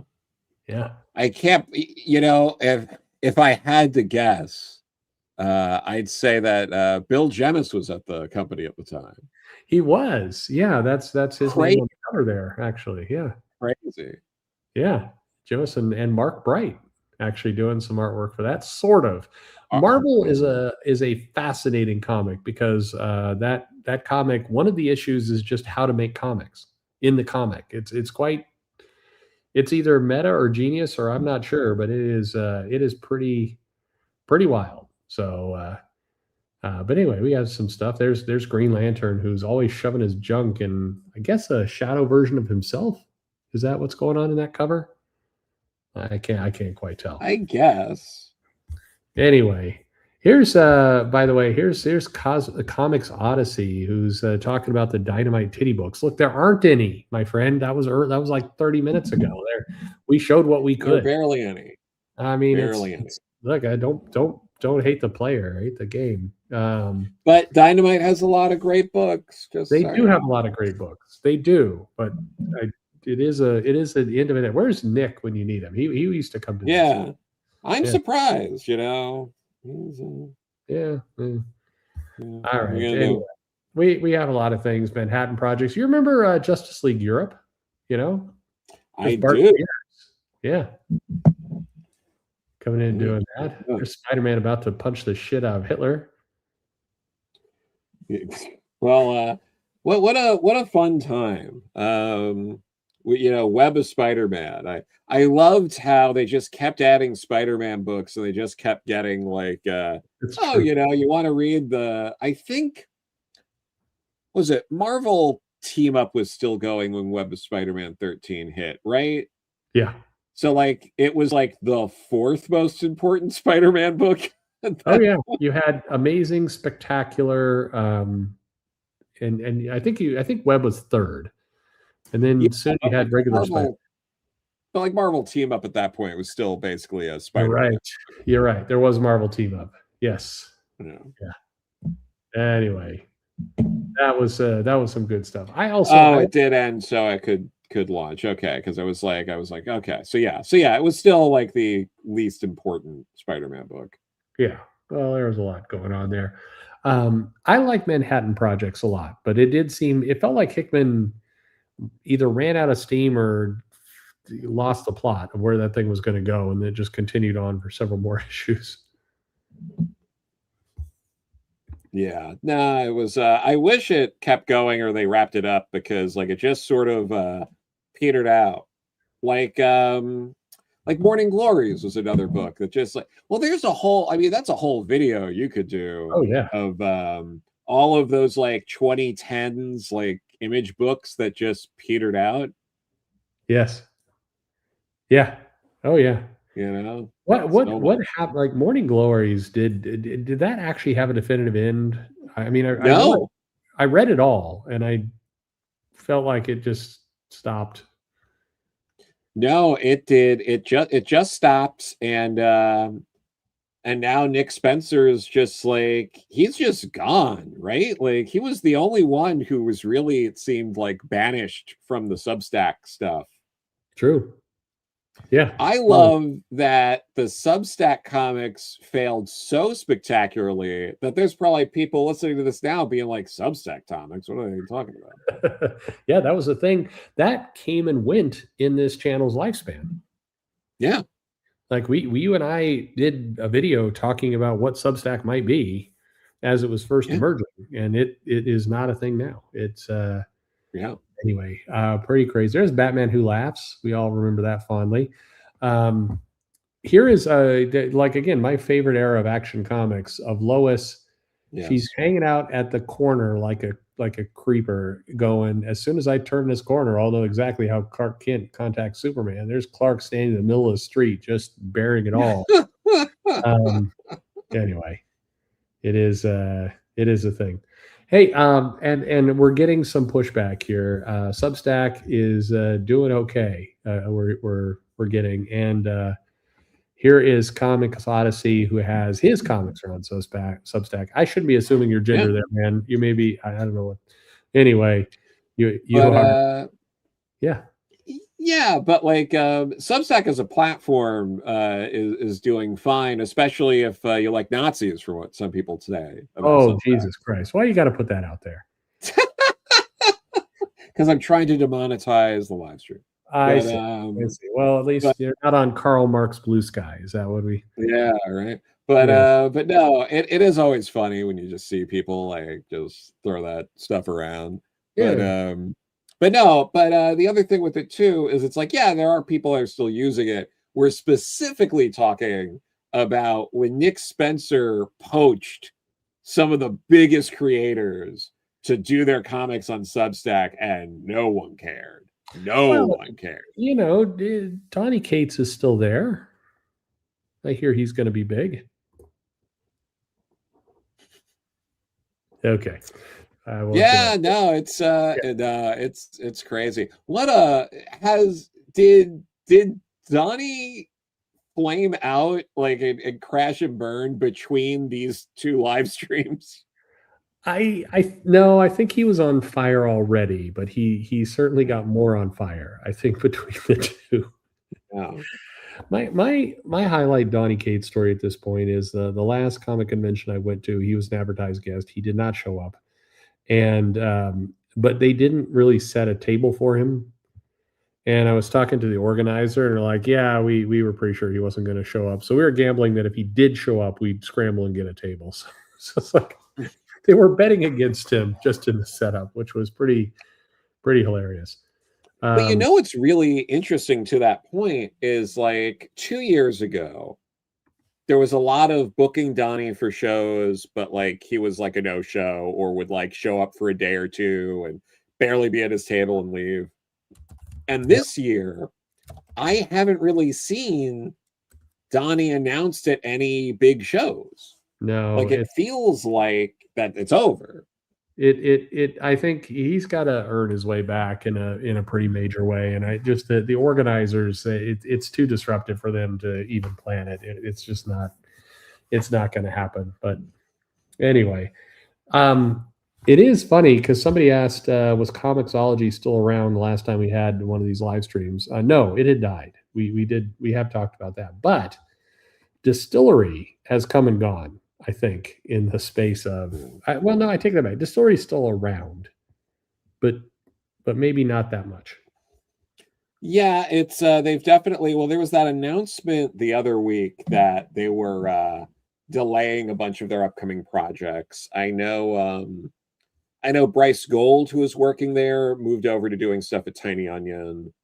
So, it does seem they were paring down and getting ready to either go to a new venture, because I know some of the people there are really behind like Neon Ichiban, I think is the digital platform Yeah, they're working on. So I think focus has shifted to Neon Ichiban, yeah, but that's right.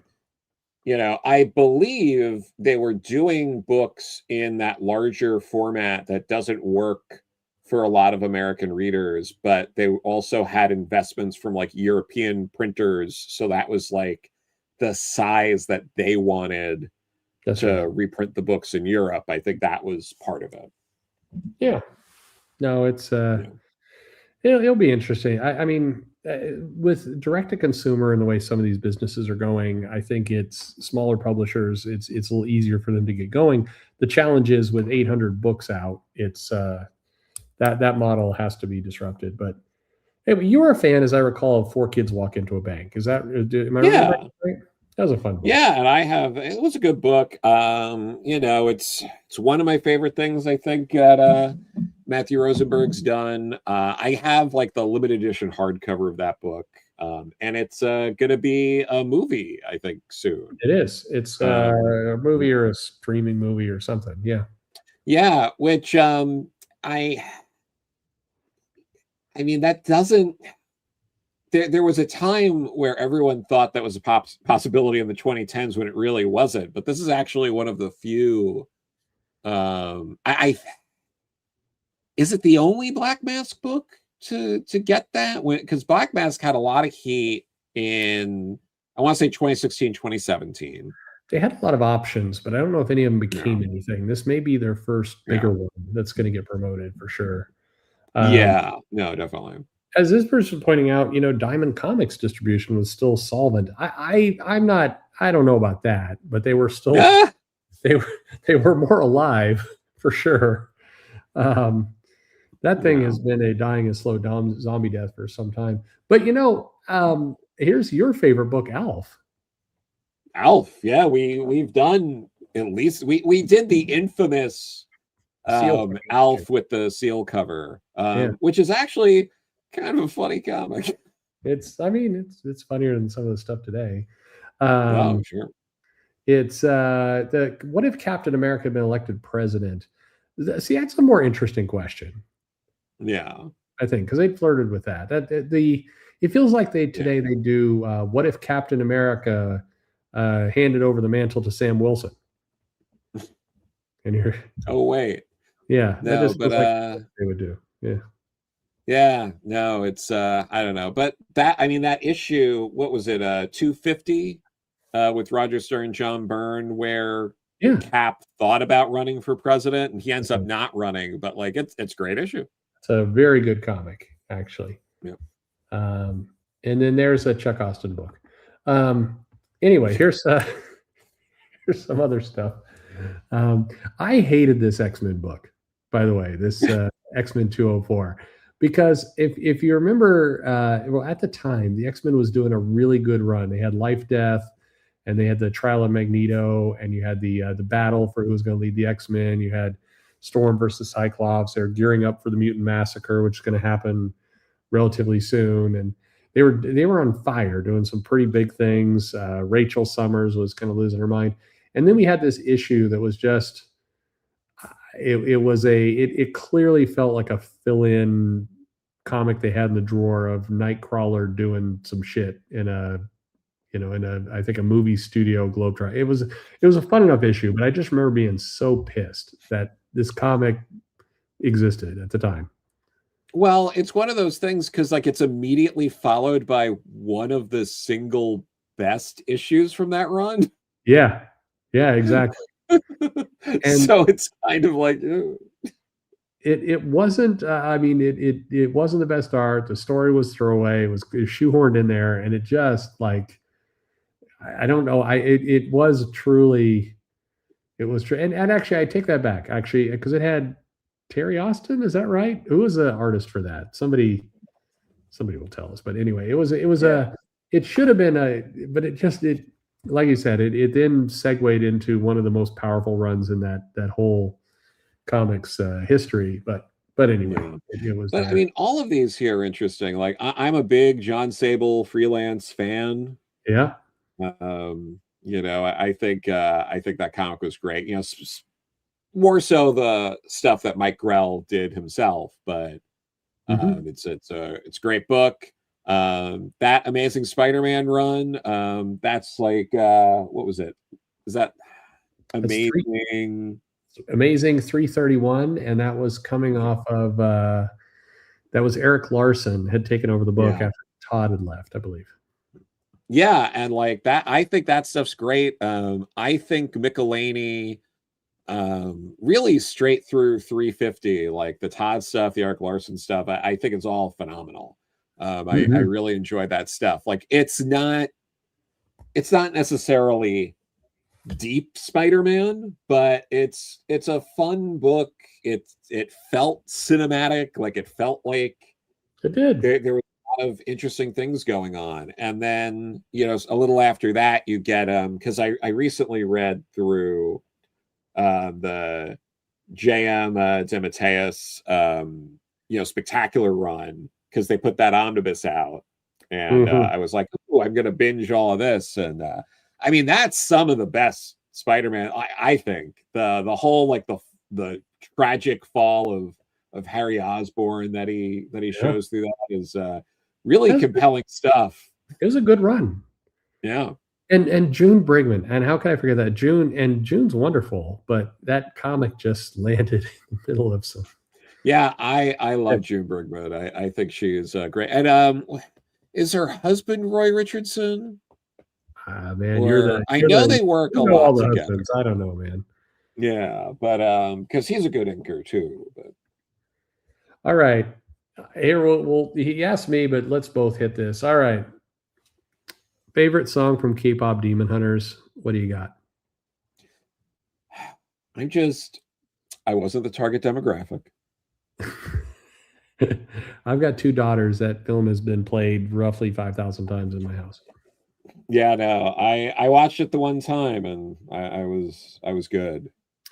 Last time I was in Japan, we did some thoroughly 3 a.m. drunk karaoke to a lot of songs on this thing.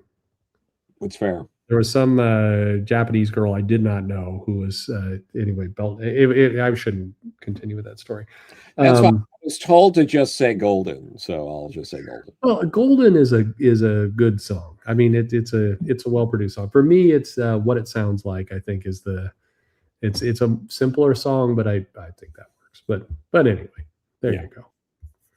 That's fair. All right. Oh, the only correct answer is Takedown. Takedown. Okay, fine. Okay.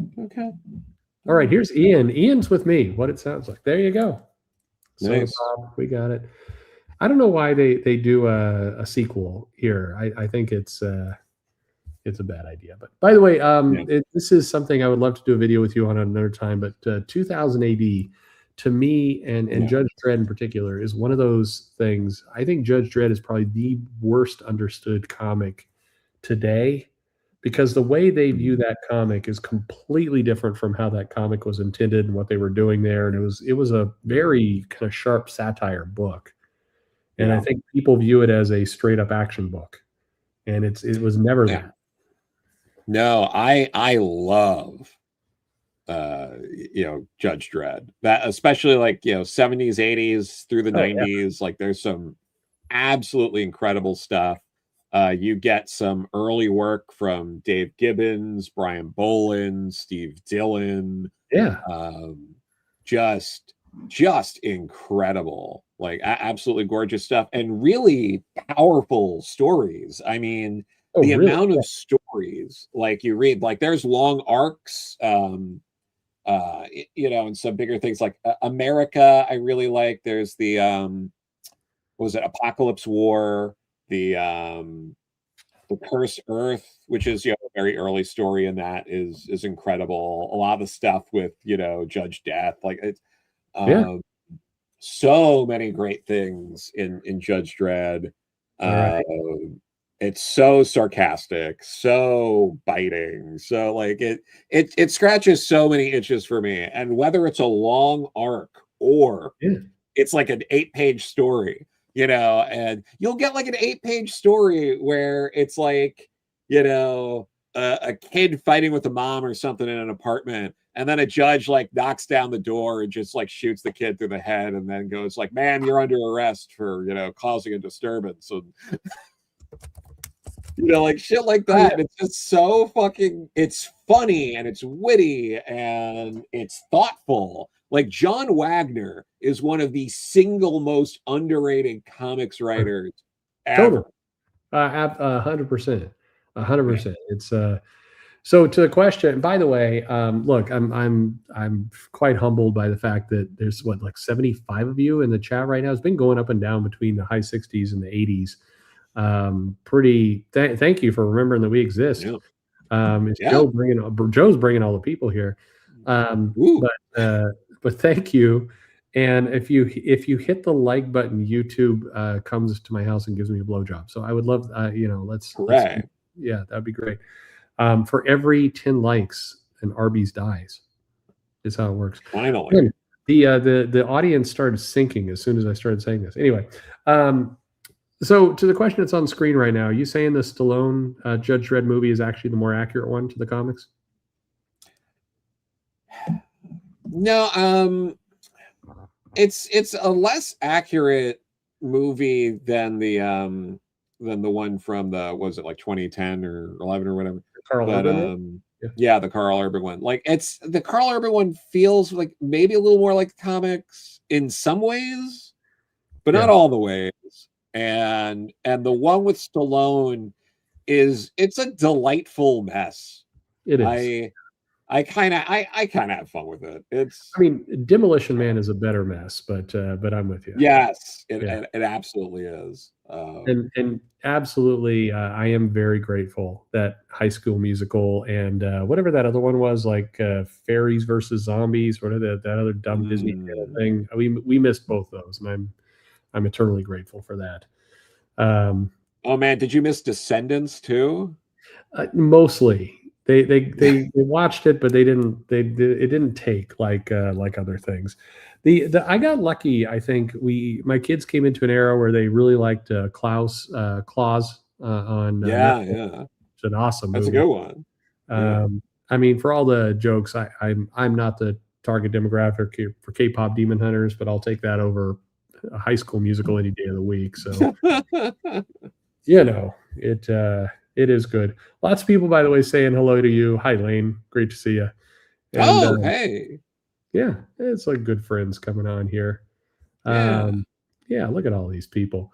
it's Well, true. maybe we just do this every. We probably can't get to weekly, but maybe every other week. You want to do it like that? Every other week or at least once a month. Yeah, Yeah, we should make it happen. That way, we can get we got to get Jeff, we got to get Pat, we got to get Joe Casey, yeah. Oh, I'd be happy yeah. to. No, I think Eric Canetti would love to talk to him again. Jeff, we saw earlier, Yes. would be good. Lots of people. Kari Andrews, I know, would love to come on. Yeah. Yeah, I saw Eric Canetti because I was at C2E2 yeah, the other week, and I waited online. He had a little bit of it wasn't too bad. I probably waited like 15 or so minutes because I wanted to be that's awesome. polite. There were all these yeah, he had like a consistent line, and he was so sweet and humble about all of it. He was just very genuinely like, I've never had this experience in my career before with this kind of demand from both like fans and retailers. And like it's so nice to like experience that. Yeah. Like it was really great. And while I was waiting online, he was right by Klaus Janson was like a couple of tables down. So I'm by Klaus's table. So I look over to Klaus and I go, oh yeah, I'm waiting on Eric Canetti's line because I gotta find out what all this hype around this Batman guy is. And Klaus, without missing a beat, just looks me right in the eyes and goes, I created Batman. Sorry, that's hilarious. I got a piece of original art from him. I got him to do a really large, like poster-sized Batman that was not cheap, but I do treasure it. But he is a funny guy. For what it's worth, Eric, I can only just triple down on that. Eric is one of the nicest guys you've ever met, and I mean, just again, to me, the litmus test is always there's people who are nice to me at the show because I've known them for a long time. And then there's, now when I'm going to these shows, I've got the new assortment of, my two daughters, and the people who don't engage with them like they're idiots, but actually are friendly and try and talk. I mean, Sean Murphy was always great around my daughters. Philip Kennedy Johnson is just also amazing to my kids, and spent a long time talking to my younger daughter about how he had put her name into a comic and he was showing her where, and that was like a superstar moment for her. Just super good stuff. Nice. Ben Templesmith is always like super awesome. Nice. Some just good people. So anyway, but Eric's is awesome. And by the way, well, I'll tell that story another time. But anyway, good stuff. So some other comics here. Here's our Joss Whedon, Astonishing X-Men. Here's our Plato, Lady Death, our John Byrne, Fantastic Four, and then certainly one of my favorite comics, and probably if I was gun to my head, my favorite comic creator, Rumiko Takahashi, is right there. But I had forgotten that there's Gerard Jones with the English adaptation of Ranma. That makes it so much worse. It really does, doesn't it? I forgot about that too, and now I'm so glad a whole new generation gets to know that this is the case, and that we get to shout it from the rooftops that Gerard Jones is yeah, no, it's I mean, look, Ranma is just a cornerstone, amazing comic, and definitely one of the goats. And I have had the pleasure of meeting Takahashi-san on multiple occasions, and she is also just incredible. And you talk about a female creator of comics who is a multi-millionaire, just incredible person. And she would, her reaction, I'm sure she didn't know that Gerard Jones did this. I'm sure I'd be amazed if somebody did this, but I would love to get her reaction would be hysterical. But anyway, so oh my god, pretty comical. But she is getting older, so she's one of those creators where I wake up every now and then and just do not want to see the news that she's passed, but she's in good health and she's awesome. But yeah. And by the way, very few people agree with this, but Mason Ikoka is absolutely the best, I think, of stuff that Takahashi-san has done. So, yeah, but definitely a cult favorite. But anyway. Yeah. Oh, well, there's Gerard Jones. I said we'd come back to him. So. It's insane that happened. We did not rehearse this. That was just a random happenstance. That's crazy. But speaking of Gerard Jones, Joss Whedon. Yeah. Oh, wow. Like I remember getting that issue like when it was coming out at Fourth World Comics. It got a lot of people excited about X-Men in a way that wasn't that common a few years prior. Yeah. It was funny. We did the retrospective because a lot of people view Grant Morrison's run as being the GOAT. And I think if you legitimately read both, Morrison and Whedon, and you kind of, ignore whatever feelings you might have for the creators, I think Whedon's holds up much better. Yeah, I'm inclined to agree. And I was only comparing Joss Whedon and Gerard Jones as a joke. What the things they are accused of, not accused, one went to jail for something and the other one was accused of doing something that is not at the same level. No, it is not. Because one of them was in jail. There is a major difference there. Yeah. And this is an easy one. OG Ranma is the better theme. I'm sorry. And versus Lum. Oh shit, that is hard. I think Lum had the better ending, by the way, though. Joe, have you watched all these? Have you read Ranma and Lum? I haven't watched Ranma in a very long time. I would really need to rewatch it. But I did see. I know it's a completely different thing, but we had ended up talking about it on the phone the other day. Like I remember the late 90s, early 2000s being like, how many more fucking Tenchi Muyo cartoons am I gonna have to watch? It's so much Tenchi Muyo. Yeah. Tenchi. That was a series that felt like it ended and then kept going and then ended. It set the tone for the Forever series and OA films that were not part of the mainline continuity, and it got. I mean, unfortunately. One Piece, which I again dearly love, named my dog after Luffy. They're doing another cartoon adaptation that's going to be based on the original cartoon and the live action. I mean, we have a manga that went to an anime that went to a live action that's getting another anime. Like Jesus Christ! Oda loves money, but oh my God. By the way, I'll tease you with this because Joe doesn't know. We are I knock on wood, within the next month, one of the people on the screen right now we're going to do an interview with, and Joe will definitely want to do that one with me. But oh my God, I can't wait. Gerard Jones. You know, that would be my favorite one. You would be canceled forever, but that would be amazing. No, I'd be canceled forever, even though I'd probably ask questions like, how do they treat pedophiles in prison? So you got raped a lot, right? I mean, Oh God. No, but yeah, yeah. no, But it's no, I mean, if it's who I think, it can only really be one, and I think you'll enjoy it. yeah, excellent. No, that would be fantastic. Yeah.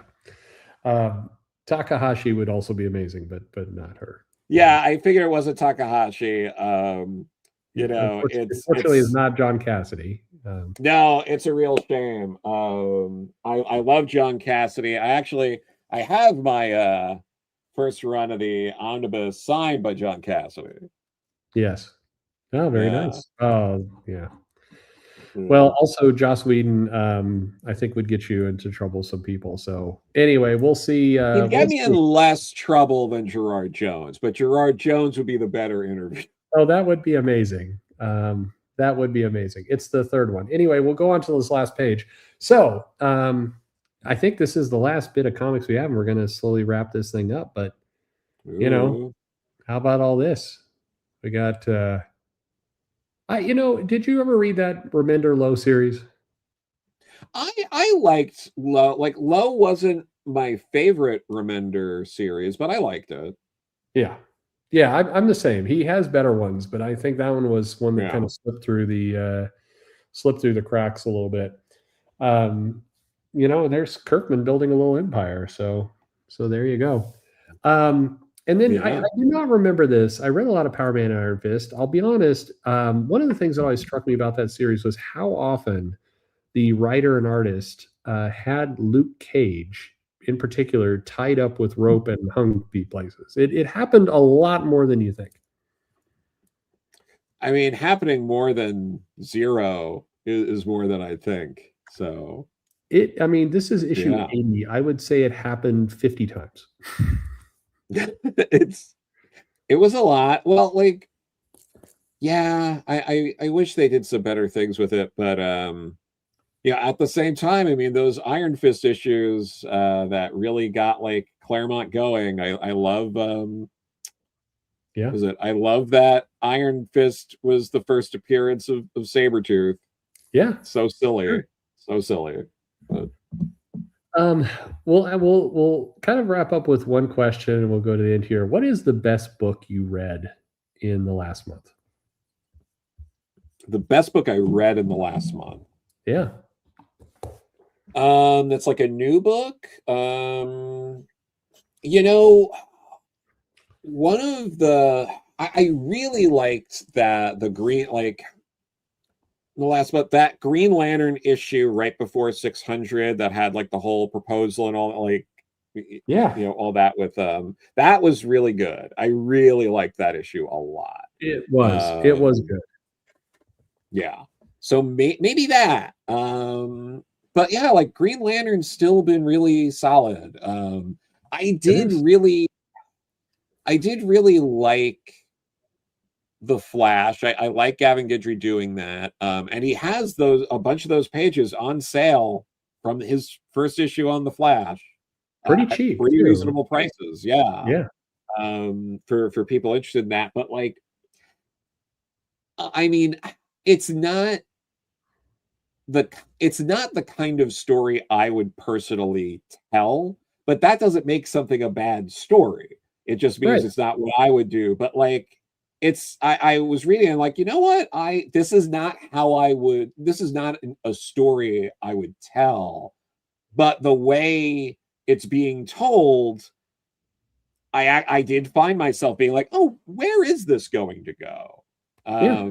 And which is great. And maybe the payoff will be good, maybe it won't. But at this point right now, I'm like, hey, I read an issue, it went in a different direction than I think, but it worked, and I have questions that I'm looking for answers to in the next few Mhm. issues. Like it's about all you can really ask for like a Yeah. new Flash team. So I agree with you.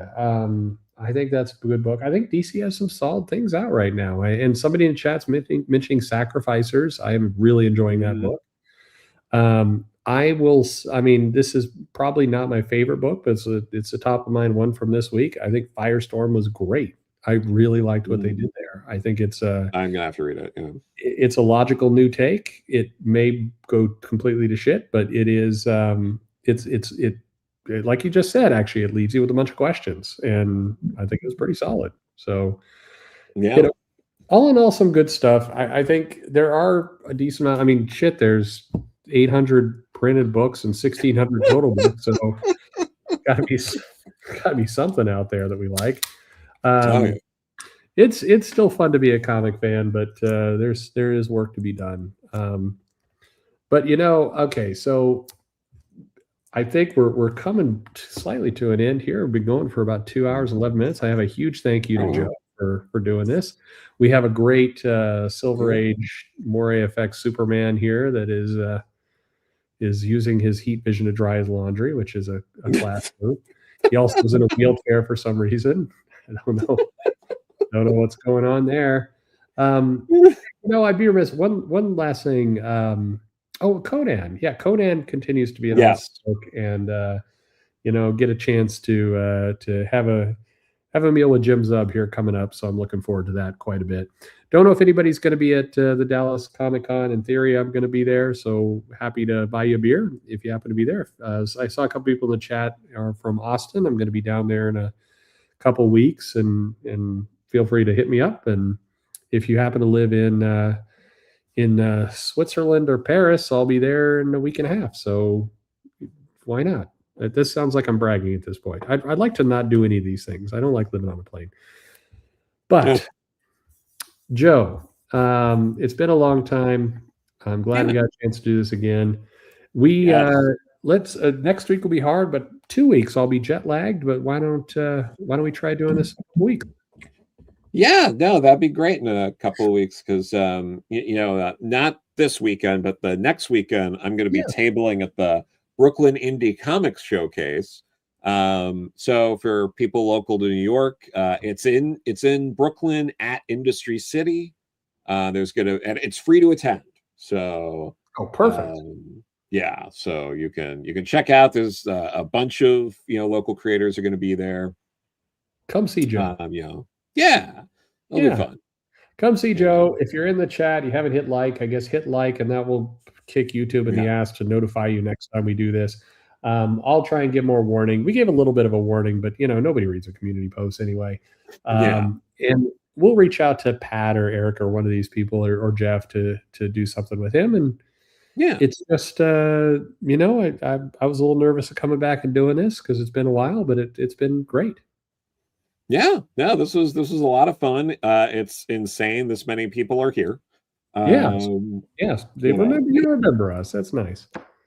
Yeah, I get questions sometimes. Like I'll be at like Fourth World or a shop like that, and a customer will just be like, "When are you going to be back on Perch?" The creepiest thing for me is I go to shows and I'll be talking to somebody about something and like this random person there is like, are you Perch? I recognize your voice. It's creepy as hell. But it's always pretty cool, and a lot of good people out there. Anyway, well, thanks everybody. Great to see you, and we'll see you again in a couple weeks. Yeah. Bye. Goodbye. Aquaman. Glad you could make it. I brought some shrimp. If you need anything else, kelp, seaweed, anything, you just name it. Flash, Green Arrow. Green Lantern. I'm sorry, I'm just barely keeping it together. Tell me about it. Life is so unfair. Superman could do anything. He could fly, x-ray vision, super strength. All I can do is run fast. No, don't say that. No, it's true. All I do is run fast. He could run as fast as me, but he never mentioned that in all these years. He's a real man. I like that. Tragic. You don't mean that, do you, Luther? All right, you got me. I'm glad he's dead. He was was a worthy arch rival, and I'm here to show my respect, but I gotta tell you, I'm happy he's gone. This should be a great year for me. Still no sign of Clark? No. I'm Batman. Thank you for coming. I said I wasn't gonna cry. I was fine till about a minute ago. It's okay, Batman. Sorry, Roman, I can't help it. Oh, now, here I go. When I see you cry, it makes me cry.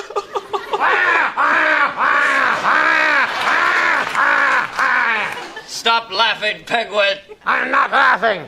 This is also how I cry. Great Caesar's ghost! No, man, I'm Black Lightning. You know Black Lightning, you know me. Me and Superman were like this. We was tight. You know, I had my own comic book back in the 1970s. Well, I'm the one taught him how to fly. look, I'm sorry. I'm Superman's pal, and I've never heard of you.